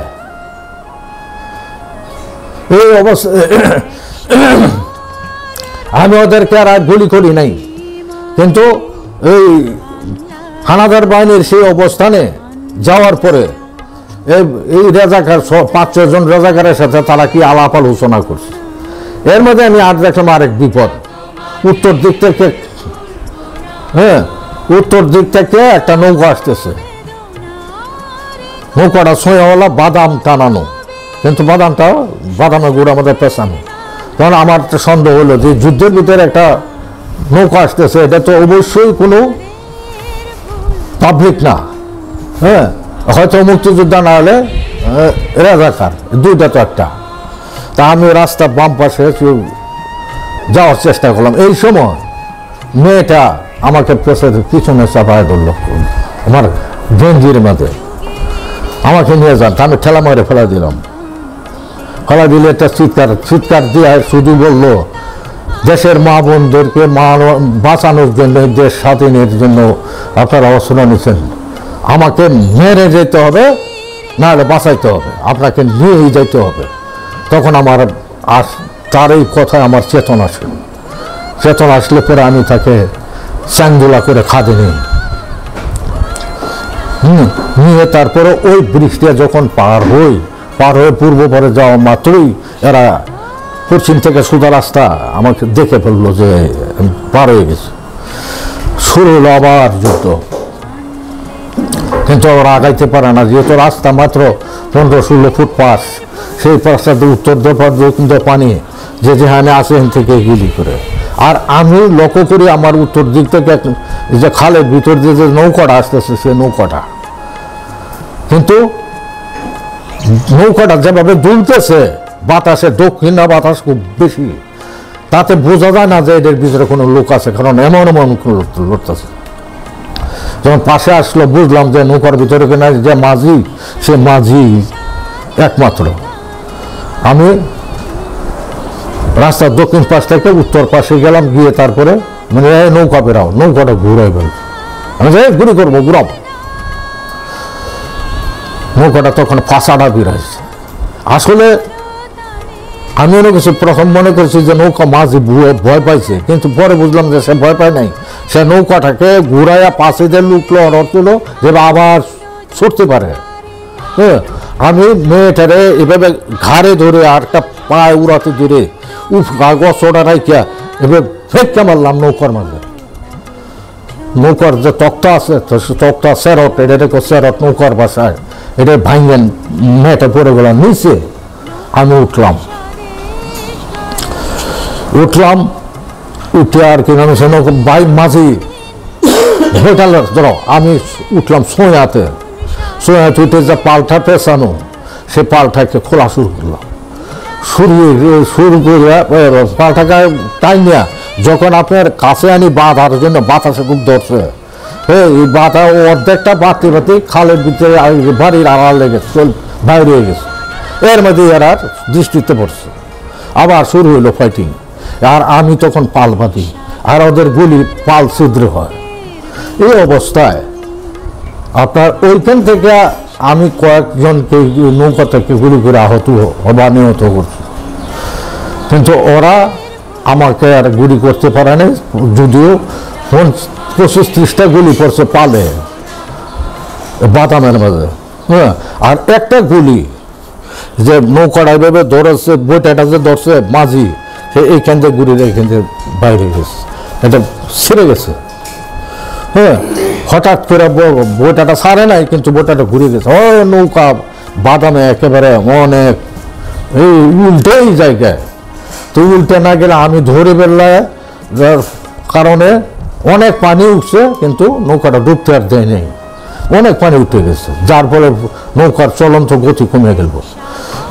এই অবস্থায় মাঝিরে বলে আমি ভাই ধরো, আর যদি আধা মিনিট বাঁচতে পারি তো রেঞ্জের বাইরে। এই অবস্থা শেষ পর্যন্ত রেঞ্জের বাইরেই চলে গেলাম সন্ধ্যার বেশ কিছুক্ষণ আগে আমি নাইবা পানি সেচন করা শুকনো, পানি সিঁচতে পানিও শেষ করতে পারি নাই। আমার মনে হয় 25-30 মন নিচে না, যদি 20-25 মন পানি উঠে গেছে। যাই হোক, এক সময় উঠলাম যে একটা খোলাপাড়া গ্রামে, এটা ধরমপাশা এলাকা, উত্তর এলাকা। সেই ধরমপাশা এই খোলাপাড়া গ্রামটা হলো সেলবরসের পূর্ব দিকে। এই সেলবরসের পূর্ব দিকে যে গ্রামটা, সেই গ্রামটার চতুর্দিকে কোনো গ্রাম নাই। হাওড়া এলাকার মধ্যখানে একটা ছোট্ট একটা ভিটা বাড়ির গ্রাম। সেই গ্রামে বেঁধে উঠার পরে আমাকে অবস্থা থেকে আমার কয়েকজন পাবলিক ধরে ধরে নিয়ে তারপরে গ্রাম্য ডাক্তার আনলো। যে ট্যাবলেট প্রথমে ট্যাবলেট খাওয়াইলো, বড় বড় সাদা ট্যাবলেট, যেটার নাম আছিল সালফানিনামাইডিন। আর এই সালফানিনামাইডিন এই ভাঙ্গে ঘোরা করে সে আমাকে আবার ব্যান্ডেজ করছে। হ্যাঁ, আর কম্বাউন্ডিং ইঞ্জেকশন করছে, মেয়েটারে 2টি, আমার 2টি, আর একটা ইঞ্জেকশন আছে। আমি বলছি ভাই এই মাঝিটা গুলি করছে, একটা ইঞ্জেকশন করো। কিন্তু হঠাৎ উদাও, নৌকা নাই, যারা পাঠাইছি কোনো নৌকা নাই, সন্ধ্যা হয়ে গেছে, নৌকা নাই। পূর্ব দিক যে পর্যন্ত চোখ যায় কোনো নৌকা দেখতেও দেখা যায় না, যে এই নৌকাটা। দক্ষিণ দিকে নৌকা দেখা যায় না, উত্তর দিকেও নৌকা দেখা যায় না। হ্যাঁ, পশ্চিম দিকে তো আর আমার দেখার কোনো সুযোগ নাই, অন্য লোক পাড়াইছি, না, যে পর্যন্ত চোখ যায় এই পর্যন্ত নৌকা নাই। সেই যে নৌকাটা কে বাঁচাইলো, এটা আমার চির রহস্য আজীবন। এবং গুলি খাওয়া অবস্থায় সে নৌকা নিয়ে চলে গেল, এবং তাও আবার দৃষ্টির আড়ালে। এইখানে থাইকিয়া 3 দিনের, তৃতীয় দিনের দিনে এই মেয়েটাকে নিয়ে আমি মহেশতলা গেলাম। আর বলবো, হ্যাঁ, মহেশতলা গেলাম। এখানে এই যে ইয়ের বাড়িতে যখন থাকি, জয়নাল আবদিনের বাড়িতে, নামটা জয়নাল আবদিনই, কিন্তু খুব সম্ভবত মনে নাই, এই আপনার খোলাপাড়া গ্রামে, তখন দ্বিতীয় দিনের গিয়ে পরের দিন রাত্রে আমার অবস্থা তখন খুব কাহিল। লাঠির চুটে ফাঁসা এত বড়, মাথা এত বড়, আর এদিক দিয়ে ফুলে বাম পাশে কান গেছে গা ভিতরে। হ্যাঁ, কান দেখা যায় না, কান হাতে পাওয়া যায় যে ভিতরে আছে। এই অবস্থা, মাথা তো রক্ত, আর কোনো কিছু নাই, ওষুধ তো আর বলতে কিছু নাই, এই সালফানিনামাইডিন পাউডার বড়ি ছাড়া। আমাকে একটা রেডিও এনে দিল পরের দিন। স্বাধীন বাংলা বেতার কেন্দ্র ধরা খুঁজিয়া খাইজিয়া ধরলো, ধরার পরে ধর্মপাশা যুদ্ধের কাহিনী খবরাখবর পড়ল। অবাক হওয়ার বিষয়, এই ধর্মভাষা যুদ্ধের ঘটনার মধ্যে অগণিত পাক সেনা শতাধিক পাক সেনানি হত্যা লীলার শিকার। হ্যাঁ, বীর মুক্তিযোদ্ধা আব্দুল হাই শহীদ, একলাস আহমদ কুরাইশি ধৃত। ইন্না লিল্লাহি ওয়া ইন্না ইলাইহি রাজিউন। আমি আমার মৃত্যু সংবাদ নিজের কানে শুনছি, আল্লাহ এখনো বাঁচায় রাখছে। এই অবস্থা, দেশটাকে স্বাধীন করলাম। পরের দিন মেয়েটাকে কোথায় রাখি? মেয়েটা হলো হিন্দু ব্রাহ্মণের মেয়ে, ক্লাস 9-এ পড়ে। তখনকার মেয়েরা তো অনেক বড়, এখন মতো ছোট ছোট মেয়ে তো বলবো না, বলে না। তো মনে করলাম যে আরে পাওয়া যাবে না তো ইন্ডিয়া ছাড়া কিছু। শেষ পর্যন্ত এই মেয়েরে নিয়ে একটা নৌকা তুলে আমি গেলাম মহেশকলা। মহেশকলা যাওয়ার পরে যখন আমি যাই, আমি শর্ট করে বলি, আমার মহেশকলা এলাকার যত এলাকার শরণার্থী নেত্রকোনা এলাকার বেশি, তো অনেক শরণার্থী আমাকে ব্যক্তিগতভাবে চিনে জানে। আমি ধরা পড়ছি সেটাও খবর তারা পাইছে। এরপর সেই মরা মানুষটা যখন চলে গেলাম, তখন কি পরিমাণ মানুষ যে আমাকে দেখতে আসলো সেটা ভাষায় প্রকাশ করার মতো কোনো অবস্থা আমার নাই। আমাকে কয়েকজনে নিয়ে পাথরের উপরে টিলার মধ্যে তুলছে দেখানোর জন্য। আর যে যেভাবে পারে 2 টাকা থেকে শুরু করিয়া কত টাকা যে আমাকে ভর দিছে সেটা আমি বলতে পারবো না। যাই দিছে, না না করার পরেও দিছে, আমি শেষ পর্যন্ত পকেটে বলি যে আমার আর দরকার নাই, না নেও, কারণ পরিচিত মানুষ। তার মধ্যে কবির আহমদ, মদন থানার তখন আওয়ামী লীগের সভাপতি, সে এই এলাকার মুরব্বী হিসাবে তৎকালীন সময় আমি তাকে মামু রাখতাম। আমাকে কুলে নিয়ে, যে এত বড় সে কুলে নিয়ে নাচানাচি করছে। এরপর উনি আমাকে 50 টাকা দিয়েছে, জোরে রাখো। এরপরে এমপি আব্দুল খালেদ মরহুম, হ্যাঁ, উনার কাছে টাকা নাই, উনি দিছে আমাকে 32 টাকা। আমাকে ডাকতে পাগলা রাখছি। এরপরে ক্যাপ্টেন চৌহান আসলো, ইন্ডিয়ান ক্যাপ্টেন। সেদিন ইন্ডিয়ান ক্যাপ্টেন চৌহান আইসিয়া তার পকেট থেকে বুন্দা টাকা বাইর করে কোনো নেই, যা পাইছে তার কাচ্চা তোমার চা গাড়ি লায়, আচ্ছা জওয়ান হয়, আচ্ছা বীর হয়। তাহলে আমাকে সময় আছে, আমার আপনার নিয়ে আমার পকেট ভর্তি করে দিছে। শেষ পর্যন্ত আমি দেখলাম বিভিন্ন ধরনের টাকা টোকা নিয়ে 713 টাকা আমার পকেটে আছে। তৎকালীন 713 টাকা এখন বুঝো আমার মনে হয় 20,000 টাকার সমান, কি বেশি হবে। হ্যাঁ হ্যাঁ, এই অবস্থায় ওইখানে আমাকে ডাক্তার আকলাক হোসেন MPA আর মোহনগঞ্জ আটনায়া বাড়ি, উনি আমার চিকিৎসার দায়িত্ব নিলেন। আর হলো হিন্দু এক ভদ্রলোক, নামটা এই মুহূর্তে মনে আসছে না, ডাক্তার মনে করে পরে করে। আর হলো 2জন মহিলা মানে 2 মেয়ে, উষারানী রায়, আর একটা মেয়ে হলো বাসা হলো নাগরা, তারা বাড়ি আছিল মোহনগঞ্জ। তারা আমাকে ব্যান্ডেজ করেছে। এই ব্যান্ডেজ করে আমাকে মোটামুটিভাবে একটা অবস্থান এনেছে।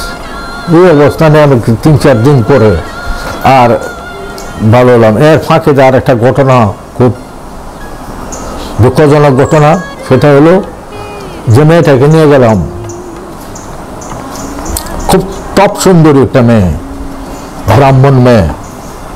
হ্যাঁ, তার নাম হলো শেফালি ভট্টাচার্য।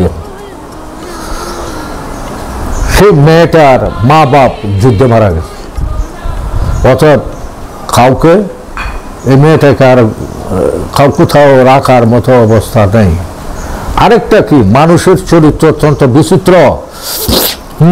এই হিন্দু পরিবারকে আমি কয়েকটা বললাম যে এই মেয়েকে রাখো, খাবার খাদ্য যা খরচপাতি লাগে আমি দেব, আমার ব্যবস্থা করো। তখন আমার কাছে 713 টাকাতে তো সোজা কথা না। কিন্তু হিন্দু হলেও কোনো হিন্দু মেয়েটাকে রাখতে সম্মত হয় নাই। এটা হলো আমার চির দুঃখ।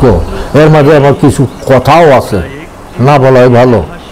হ্যাঁ, এই কথাগুলা স্মরণ হলে হিন্দুদের প্রতি আমার একটা বিদ্বেষ আছে, যদিও তৎকালীন সময় হিন্দুরা অত্যন্ত সেন্সিটিভ মুসলমানদের প্রতি। বলতো কি যত ভালোই হোক মুসলমানের আত্মভরসে ছেড়ে এখন যেত না, কথা সাম্প্রদায়িক কথা। হ্যাঁ, তো যাই হোক এরকম আরো অনেক কথা আছে। তো এইখান থেকে 6 তারিখ আমি তখন ইয়েতে মহেশখালী, 6 তারিখ ভোরবেলা একটা নৌকা, 2টা নৌকা আমাদের যাবে ইয়েতে কিশোরগঞ্জ প্লাটন, ওই খালিয়াজুরি উপজেলা। আমাকে বলল খুব ভোরবেলা, আমাকে বলল যে কমান্ডার সাহেব কিছু যন্ত্রপাতি দেন। বলছে আমার কাছে কি যন্ত্রপাতি? আমার কাছে তো এমন কোনো যন্ত্রপাতি নাই। তা আমার কাছে তো আছে তো বোমা বানানি, তৈরি করা সব কিছু। বোমা কি বোমা আছে? আমার কাছে টাইম পেন্সিল আছে। হ্যাঁ, বোমা তৈরি করার জন্য যাবতীয় সব কিছু আছে। এখন তো এই মুহূর্তে আমি তৈরি করা কি আছে? আমি যে কয়েকটা বোমা আছে, এটি তোমরা পারবা কিনা? এটা তো ঠিক মতো পারবে না। করে আমি রেডিমেড বিন, আমি সেই রেডিমেড বিনটা তোমাদেরকে দেওয়া যাবে না, কারণ ডেটানেটারটা যদি একটা ব্রাস্ট হয় তা সমস্ত এই বোমা তোমাদের সমস্ত কিছু ধ্বংস হয়ে যাবে। হ্যাঁ, তো একটা করলে ডেটানেটারটা কীভাবে ফিট করানো লাগে আমি তো জানি। হ্যাঁ, ইঞ্জিনিয়ারিং ক্লাসে কয়েকদিন ক্লাস করার পরে তারপরে আর মাথায় ঢুকে না চলে আসছে, তাই শিখাই দিলাম। 2টা বম ডেটানেটারে ফিট করার কীভাবে পদ্ধতিটা তারা জানা গেল, নিয়ে চলে গেল। আচ্ছা, আইসে এরা করলো কি তাৎক্ষণিকভাবে বরান্তর আইসে আপনার 2টা হানাদার বাহিনী 2টা জাহাজ আটকায় দিল। আটকায় দেয় শেষ পর্যন্ত অনেক যুদ্ধ টুদ্ধ করছে করে আর কয়েক কোটি টাকার মাল নিয়ে জাহাজ থেকে নিয়ে চলে আসলো মহেশখালীর দিকে। কিন্তু মহেশখালী তো আর জাহাজ নেওয়া যায় না, তারা 150 ফুট 1500 ফুট লম্বা এক একটা। হ্যাঁ, জৈনপুর গ্রামের এই নদীর চরে আটকা গেছে। এইখান থেকে আপনার বড় বড় নৌকা দিয়া 10-12 দিন পর্যন্ত মহেশখালী আমরা এই মালামাল নিয়ে তুলছি, আমরা পাহারা দিই। যাই হোক, এটাও অনেক আবার তিক্ততা, সেই তিক্ততাগুলো না প্রকাশ করাই ভালো, কারণ সেই তিক্ততাটা হচ্ছে আমাদের জিনিসপত্র না ভারতীয় আর্মিদের সাথে, ক্যাপ্টেন চৌহানের গ্রুপের সাথে। আচ্ছা, এইখান থেকে বেশ কিছুদিন পরে আমি একটু ভালো হওয়ার পরে আমাকে নিয়ে তারা রওনা দিল বাংলাদেশে। আমিও দিলাম বাংলাদেশে চলে যাব। এসে মধ্যগণ রাত্রি যাপন করলাম। পরের দিন মধ্যনগর থেকে আইসে তারপর আমরা টগার হাওরে, হ্যাঁ, যখন পড়ি সেই টগার হাওরে, হ্যাঁ, সেই টগার হাওরে ঢোকার পূর্বে সে ওপি মানে কি অপারেশন পোস্ট, হ্যাঁ, অবজারভেশন পোস্ট। আমি বলছি ভুল, কে যাবে এটা নিয়ে ঝগড়াঝাটি, কেউ যাইতেছে না। এই অবস্থা নিয়ে আমার প্লাটনের আমি কয়েকজন বললাম যে তোমরা ঝগড়াঝাটি করো না, অবজারভেশন পোস্টে আমিই যাব, কারণ আমার তো আর কোনো কাজ নাই, আমার তো শরীরের অবস্থা তেমন ভালো না। সেই অবস্থায়, হ্যাঁ, এই যে অবস্থার ভিতরে আমি যেতে রাজি আছি। আমি তাদেরকে ভাগাভাগি করে আমাকে একজন মাঝি দাও। তখন আমাকে একজন মাঝি দিয়ে আমি একটা পাথরের, এটা বারখি নৌকা। সে বারখি নৌকাটা আপনারা চিনেন, পাথর সংগ্রহ করে পাহাড়িয়া এলাকায়, অনেক লম্বা, এতটুক প্রস্থ বেশি না, 3 ফুটের বেশি প্রস্থ হয় না, হ্যাঁ, কিন্তু অনেক লম্বা। ডেঙ্গি নৌকার মতোই, কিন্তু অনেক লম্বা, অন্তত 40-45 ফুট লম্বা।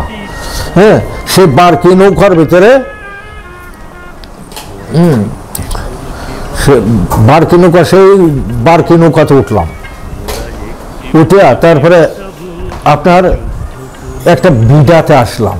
বিডাতে শুনতে দিয়ে অনেক দূরে আমাদের পিছনে হলো আমাদের বাহিনী, যে আমি ইনফরমেশন দেবো কোনো বিপদ ঘটলে। হ্যাঁ, এই অবস্থায় আমি ওই বিটাতে একটা হাওড়ের মধ্যেখানে বিটাতে একটা লোক দেখা যায়, কান্নাকাটি করতেছে। কাছে গেলে শুনে কান্নাকাটির শব্দ, মাঝে উকলো কান্নাকাটির শব্দ। আমি কি বিরাও এখানে ঘটনা কি? হ্যাঁ, গেলে পরে সেই তুমি কাণ্ড করো, তোমার বাড়ি কোথায়? আমার বাড়ি মোহনগঞ্জ। তুমি এনে কাণ্ড করে দেবো। আমি মুক্তিবাণী যেতে চাইছিলাম, তারপরে মানে নিয়ে গেছে, ওইখান থেকে আবার চলে আসছে, আর আবার এইখানে আমার ফালায় রেখিয়া আবার এরা আবার ওই মস্কলে চলে গেছে। কারণ আমার ভর্তি করে না, বোকা, সাহস আছে কিন্তু কথাবার্তা সঠিক না।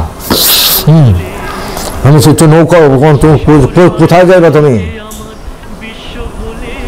আপনি কই যাবেন? আমি তো যাবো মোহনগঞ্জ, আমার নিয়ে যান। আমি নৌকা পাইতেছি না, পাইতেছি নি, ঠিক তো? তা আমার মাঝি থেকে অরিজিনাল নৌকার মাঝি ফেরত দিয়া, হ্যাঁ, আমি বোকা মাঝে রেলেছি। তো বোর মানে নিচে শক্তিশালী, দেওয়াটা ভালো। হ্যাঁ, এই অবস্থায় আমি বললাম, রে তুই কি গান গাইতে পারস? হ্যাঁ, গান গাইতে পারি। আমি চলে গান গা। আচ্ছা, নৌকার তো আর কেউ না, আমি আর সে। তার আমার একটা নীল চাদর, আমার কাছে একটা SLR, হ্যাঁ, আর বেশ কয়েক রাউন্ড, হ্যাঁ, মানে 10-12 ম্যাগজিন, LMG-র ম্যাগজিন আমার কাছে, একটা গ্রেনেড, এই হলো আমার কাছে অস্ত্র। এই অবস্থায় হ্যাঁ গান গায় আর আমি শুনি। একটা তক্তার মধ্যে হেলান দিয়ে আছে। এই অবস্থায় গান গেতে রূপবানের গান গায়। রূপবানের গান শুনছেন? হ্যাঁ, সুন্দর রূপবান যাত্রার গান। হ্যাঁ, সেই রূপবান যাত্রার গান গায় আর আমি শুনি। এরপর যে আমি গেছি চোখ বুঝে ঘুমায়া। ঘুমটা যখন ছাড়লো, সে গান ঠিকই গাইতেছে। আবার চাইছি চায় দিয়ে কিছু সর্বনাশ, আমার ডান পাশে পাক বাহিনীর এক নৌকা, বুঝলেন? তা আমি দেখে হতভম্ব হয়ে গেছি। 50-60 ফুট দূরা। হ্যাঁ, আমরা যেদিকে যেতেছি ওরা ওইদিকে যায়। হ্যাঁ, তাদের অবস্থাটা হলো নৌকাটার মধ্যে সোয়া নাই, আমারটা তো সোয়া নাই, বারকি নৌকা। হ্যাঁ, আর এরা দাবা খেলতেছে, দাবা না আপনার এই 16 কোটি কি জানে খেলতেছে। আর বাহিনী সবাই হলো দেখা, হ্যাঁ, সব হলো দৃশ্য খেলা দেখতেছে। তো এই অবস্থায় আমি তাদের দেখিয়া তারপরে মাঝে ধরে, হ্যাঁ, তো গান টিকি গাইতেছে, শুনো দাইমা গো। আমি বললাম, হে আসতে বা, নৌকাটা আসতে বা। হ্যাঁ, আমি কথাটা বলাই সর্বনাশ হয়েছে। হ্যাঁ, গানটা টানবে একটু বন্ধ করে, আস্তে করে আস্তে নৌকা পাইতাম করে। আমি বুকার মতো একটা বললাম, দেখো সালার ভাই পাঞ্জাবি দেখো না, চাপা সরে। আমি বললাম, এই পাঞ্জাবির নামটা কইছি না, সর্বনাশ। হাও মাউ করে কান্দা করি দেখি, সার কিন্তু জ্ঞান নাই। আমি পাঞ্জাবের নামটা বলতে সে হাউমাউ কান্না শুরু করছে। হাউমাউ কান্না শুরু করতে এখান থেকে তুমি দাঁড়াও, সর্বনাশ হয়েছে। আগে তো কেউ সন্দেহ করছিল না, বুঝলেন? এই অবস্থা হেরানো, আমার নৌকো আপনার আসতে বাসাতে পাশে পড়ছে। হ্যাঁ, পাশাপাশি দিয়ে গেছে। এরপরে যখন পাশে যায় না, তখন তো করোনার কিছু না। তা আমি আর করম কি, আমি সেই শেষ। আমার SLR-টা টান নিয়ে পিছনে আসে, চাদরের নিচে আইনে বেড়ালটা উড়াতে নিচে পালায় চাপ দিয়ে, তারপরে পিছিয়ে দিয়ে কাঁক করলাম। কাঁক করে সামনে বেড়াল নিয়ে গিয়ে নিলাম কয়েকটা। বুঝলেন, ম্যাগজিন আনার পরে আবার প্রথম এরা এদারাইয়ে তা আমিও উত্তরও দিই না, এদারাও যাই না। তারপরে এই একটা যেটা খেলতেছে আমার মনে হয় বুধে কমান্ডার কভার, সাধারণ মা বলবে কভার, বুঝলেন। তো পাহাড়টা হে অর্ডার দিছে, তা না আমিও অর্ডারটা পালন করছি, বুঝলেন। ফায়ার শুরু হয়ে গেল, 12টা ফায়ার করছে, 11টাতে ফেলে দিচ্ছি, এরা 14 জন। প্রথম ফায়ারটা করছি আমি যে নাকি নৌকা খারালি নৌকা বইতে আসতে এর থেকে করে বুঝলেন। কিন্তু দুইটা যে দাঁড় বইছে, এই দাঁড় দুটাই আছে, বুঝলেন। আর বাকি এই 12টা গুলিতে 11টা পড়ে গেছে। তার মধ্যে আপনার একটা করছে কি, আপনার গুলি যে করছে সে গুলিতে আমার বুকে না পুড়ে লেগে আছে ম্যাগজিনটার জয়েন্টের মধ্যে পুরো ম্যাগজিনটা গেছে ব্রাস্ট হয়ে আমি গুলি খাই অনেক কথা, বুঝলেন। কিন্তু ফায়ারিং যখন শুরু হয়ে গেছে, আরো কথা আছে আমি বলি নাই। পিছনে থেকে যে আমাদের নৌকাগুলো আসতেছে বেদম বাইয়া আসছে, যখন ফায়ারিং শব্দ হচ্ছে এই বুকনাল বাতাসেরা তো শব্দ শুনতেছে, দেখতেও আছে, কারণ মাইলকে মাইল তো কোনো গ্রাম নাই। এই অবস্থার মধ্যে আমি আপনার গুলি খাইয়ে নিচে পানিতে পড়লাম, ডান হাতটা এই বুঝলো, বান হাতটা অবশ হয়ে গেল, কারণ এখান থেকে তুলছে। আমি নৌকায় উঠলাম, কিন্তু আমার তো অস্ত্র শেষ পর্যন্ত আর কি। এর ভিতরে যখন ফায়ার করা শুরু, যখন আমি পানিতে পড়ে গেছি, তো হ্যাঁ মনে করছে আমাদের এরা আমি শেষ, কেন অস্বাভাবিকভাবে অন্তত 3-4 ফুট উপরে উঠতে তারপরে পড়ছে। এই হাতটা আমার তখনটা কি আমার শক্তি কমে গেছে। এরা করলো কি, আপনার এলএনজিতে ব্রাশ করা শুরু করলো, এলএনজিতে ব্রাশ করা শুরু করলো, যে নৌকা যে বাঁচতেছে, নৌকাতে দাফায় আসতেছে, এই ব্রাশ আমার মাথার উপরে দিয়ে সামনে পড়তেছে। কারণ আমি নৌকার মাথা ধরে হাতটা উপরে তুলছি, হাতটার উপরে যখন তুলছি তখন তারা মনে করছে যে আমি বেঁচে আছি। ফায়ার বন্ধ করেছে, ফায়ার বন্ধ করে যখন এলএনজি ফায়ার বন্ধ করে ওই সিঙ্গেল ফায়ার করতেছে। আমি উঠিয়া গ্রেনেডটা হাতে নিয়েছি, গ্রেনেডটা হাতে নিয়ে উইন্ডো খুললে তারপরে যখন এভাবে ফেঁকে মারবো, তখন এই যে আমাকে গুলি করছিল এটা গুলি খায় উড় আটটা সেজে গেছে, এরপরেও সে আমাকে গুলি করতেছে। এই অবস্থা যখন ফেঁকে মারবো, এর মধ্যেই আপনার এই দুইটা নৌকার বাতার মধ্যে পাড়া দিয়া অনেক জাপ দিয়ে পড়ছে, তো নৌকার মধ্যে বাতার পাড়া দিয়ে নৌকাটা গড় দিচ্ছে, তখন শীত এটাও ঘুরে গেছে। যে দুইটা লাভ দিছে এই দুইটা আপনার পাঞ্জাবি না, দুটো হলো ইপিআর, বাঙালি ইপিআর, আর যেটা মারা গেছে খারালি এটাও ইপিআর, বুঝলেন। এই এরা হলে একটা সেকশন 11 জন, 10টা মেরে এলাইছি, একটা রয়েছে। এই অবস্থায় আমি যখন গ্রেনেডটা মারলাম, গ্রেনেডটা বাম হাত তো, এটা তো অভ্যাস নাই, নৌকার উপরে না পড়ে নৌকার সাইডে গিয়ে আর আধা ফুট উপরে বলে নৌকাটা পড়ে। তবে তখন পর্যন্ত নৌকার মধ্যে পড়লেও নৌকার মধ্যে তখন লোক ছিল না, এর আগেই লাফ মেরে পড়ে গেছে। আর এই যে পাঞ্জাবিটা যে নিলিং পজিশনে বসা ছিল, এটাও চিত হয়ে পড়ে গেছে। তো এই অবস্থায় আপনার আমি করলাম কি, আপনার হাতের টাইম না নিচে যখন, তো আমার অস্ত্র বলতে কিছু নাই, এখন তো যেটা রোগ পড়ছে এর হাতে তো অস্ত্র, আমি হাতে আর নৌকাটা টাইম নিয়ে আমার মুখ পাতলা এনে গিয়ে এরে আপনার হাতটা শক্তি নেই, বাম হাতে মাথায় সুবা দিই, টান মেরে হাত ধরে টান মেরে ফলা দিছে নিচে ফলা দেওয়ার পরে আরম্ভ হলো সুবা সুপি, বুঝলেন। কিন্তু আমার এই হাতটা একেবারে একদম নাই, হ্যাঁ, এটা ধরলে তুললে তা পানি দিলে সুবাসুবিতে আমি পরাস্ত। কিন্তু তখনও হের এত অস্ত্র নাই, অস্ত্র ছেড়ে দিছে, তো পানি যে কয় ফুট আল্লাহ জানে। হ্যাঁ, এই অবস্থায়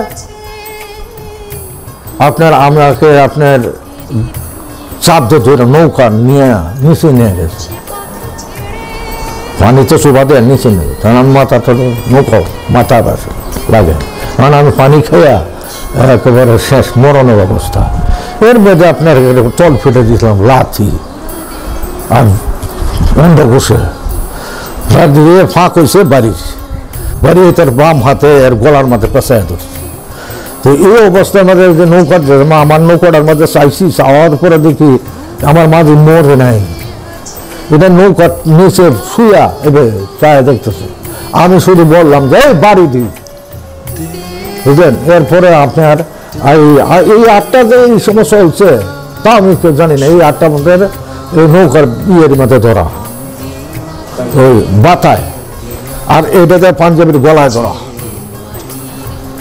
বুঝলেন। আর এই অবস্থা আমার কিন্তু আমি সেন্সলেস।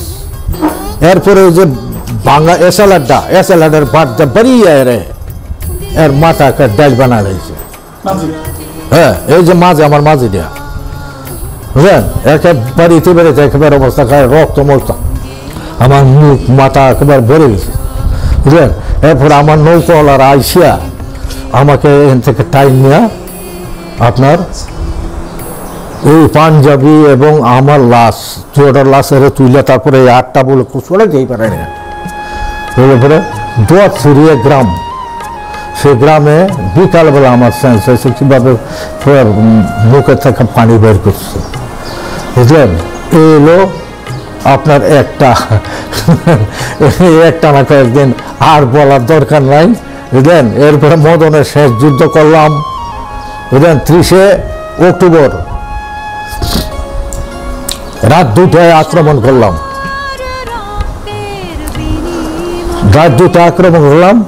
মুক্ত করলাম আপনার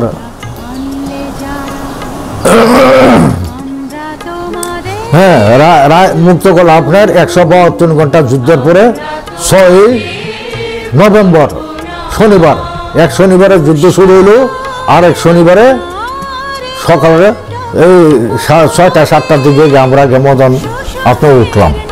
এই হলো আপনার যুদ্ধ, হ্যাঁ।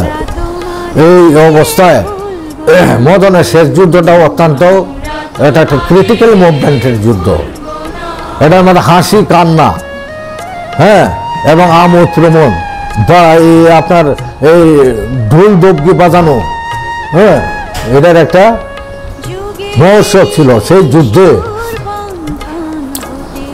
আপনার আমাদের সাহায্য করে একটা মেয়ে নাম আছেন সালেহা, হ্যাঁ, সে সালেহা হ্যাঁ গুলিবিদ্ধ হইল, সে গুলিতে আছে, মেয়েটার এখনো আছে, তার মেয়ে নাম বুড়ি এখনো আছে, সালেহার নাম। এই হলো মুক্তিযুদ্ধ।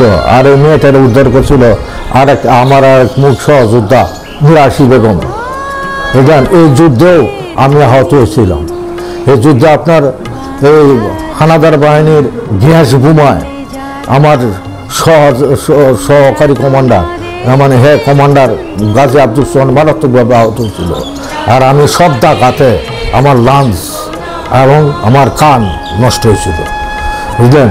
এটা হলো আপনার এই যুদ্ধ। এরপরে আপনার এর পরবর্তী যুদ্ধ মুক্ত করছি আপনার কেন্দ্র, তখন কেন্দ্র মুক্ত করি, এটা ছিল 7ই ডিসেম্বর। তখন আমাদের কমান্ডারের দায়িত্বে ছিল ক্যাপ্টেন মতিউর রহমান, হ্যাঁ, সাব সেক্টর কমান্ডার, যার নাম ছিল ছদ্মনাম হামিদ, হ্যাঁ, পাখন্দিয়া বাড়ি। সেই অবস্থায় আপনার আমরা কেন্দ্র মুক্ত করি, কেন্দ্র মুক্ত করে তারপরে আপনার শেষ পর্যন্ত মুক্ত করি আপনার এই নীলগঞ্জ কিশোরগঞ্জ এলাকা, এটা 3 নম্বর সেক্টর, হ্যাঁ। কিশোরগঞ্জ এলাকা মুক্ত করার পরে তারপরে কিশোরগঞ্জ আক্রমণ করলাম আপনার 12ই ডিসেম্বর দিবাগত রাত্রে। আর এই পর্যন্ত বিভিন্নভাবে যুদ্ধ করতে দেয় নাই ক্যাপ্টেন চৌহান, যে তাদেরকে সারেন্ডার করাও, কিন্তু আমরা আর শেষ পর্যন্ত আমরা এই তার আদেশ মানতে আমরা পারি নাই। 17ই ডিসেম্বর আমরা মুক্ত করছি। 16 ডিসেম্বর রাত্রে, 16 ডিসেম্বর যখন আমরা এই খবর পেলাম যে সারা বাংলাদেশ আমাদের কাছে, তখন আমাদের হ্যান্ড ওয়্যারলেস প্রত্যেকটা প্লাটনে মুক্তিযোদ্ধাদের বিতরণ হ্যান্ড ওয়্যারলেস ছিল না, আমাদের কাছে ছিল। হ্যাঁ, আর আমাদের হেডকোয়ার্টারে যে ওয়্যারলেসটা ছিল, সে ওয়্যারলেসটা প্রায় 400 মাইল পর্যন্ত কন্ট্যাক্ট করা যেত। এটা বেতার কেন্দ্র, হ্যাঁ, সাব সেক্টর হেডকোয়ার্টার আমাদের সঙ্গেই ছিল। ঠিক আছে, তখন আপনার কিশোরগঞ্জে মুক্ত করলাম আপনার 17 ডিসেম্বর শুক্রবার। হ্যাঁ, আর 16 ডিসেম্বর বৃহস্পতিবার মুক্ত হলো ঢাকা। যদিও অন্যান্য এলাকায় যুদ্ধ চলছে। হ্যাঁ, এই আমার যে অস্ত্রটা, সেই যে কাগজটা দিছি, সেই কাগজের অস্ত্র নাম্বারটা এবং ডিপোজিটের স্লিপটা সব কিছু এটার মধ্যে লেখা আছে। হ্যাঁ, আমি আর কত বলবো, এখানে আমাদের কোম্পানির যুদ্ধ তারাইল আমার উইং কমান্ডার কাজী শামসুল আলম সাহেব গুলিবিদ্ধ হইলেন। ডাইন হাতটা 1 ইঞ্চি হাড্ডি ভেঙে গেল, আর বাম ওনার 2 ইঞ্চি হাড্ডি ভেঙে গেল। সে চিরতরে তার হাত পাও নষ্ট হয়ে গেল। বুঝলেন, এই আমাদের করুণ ইতিহাস। হ্যাঁ।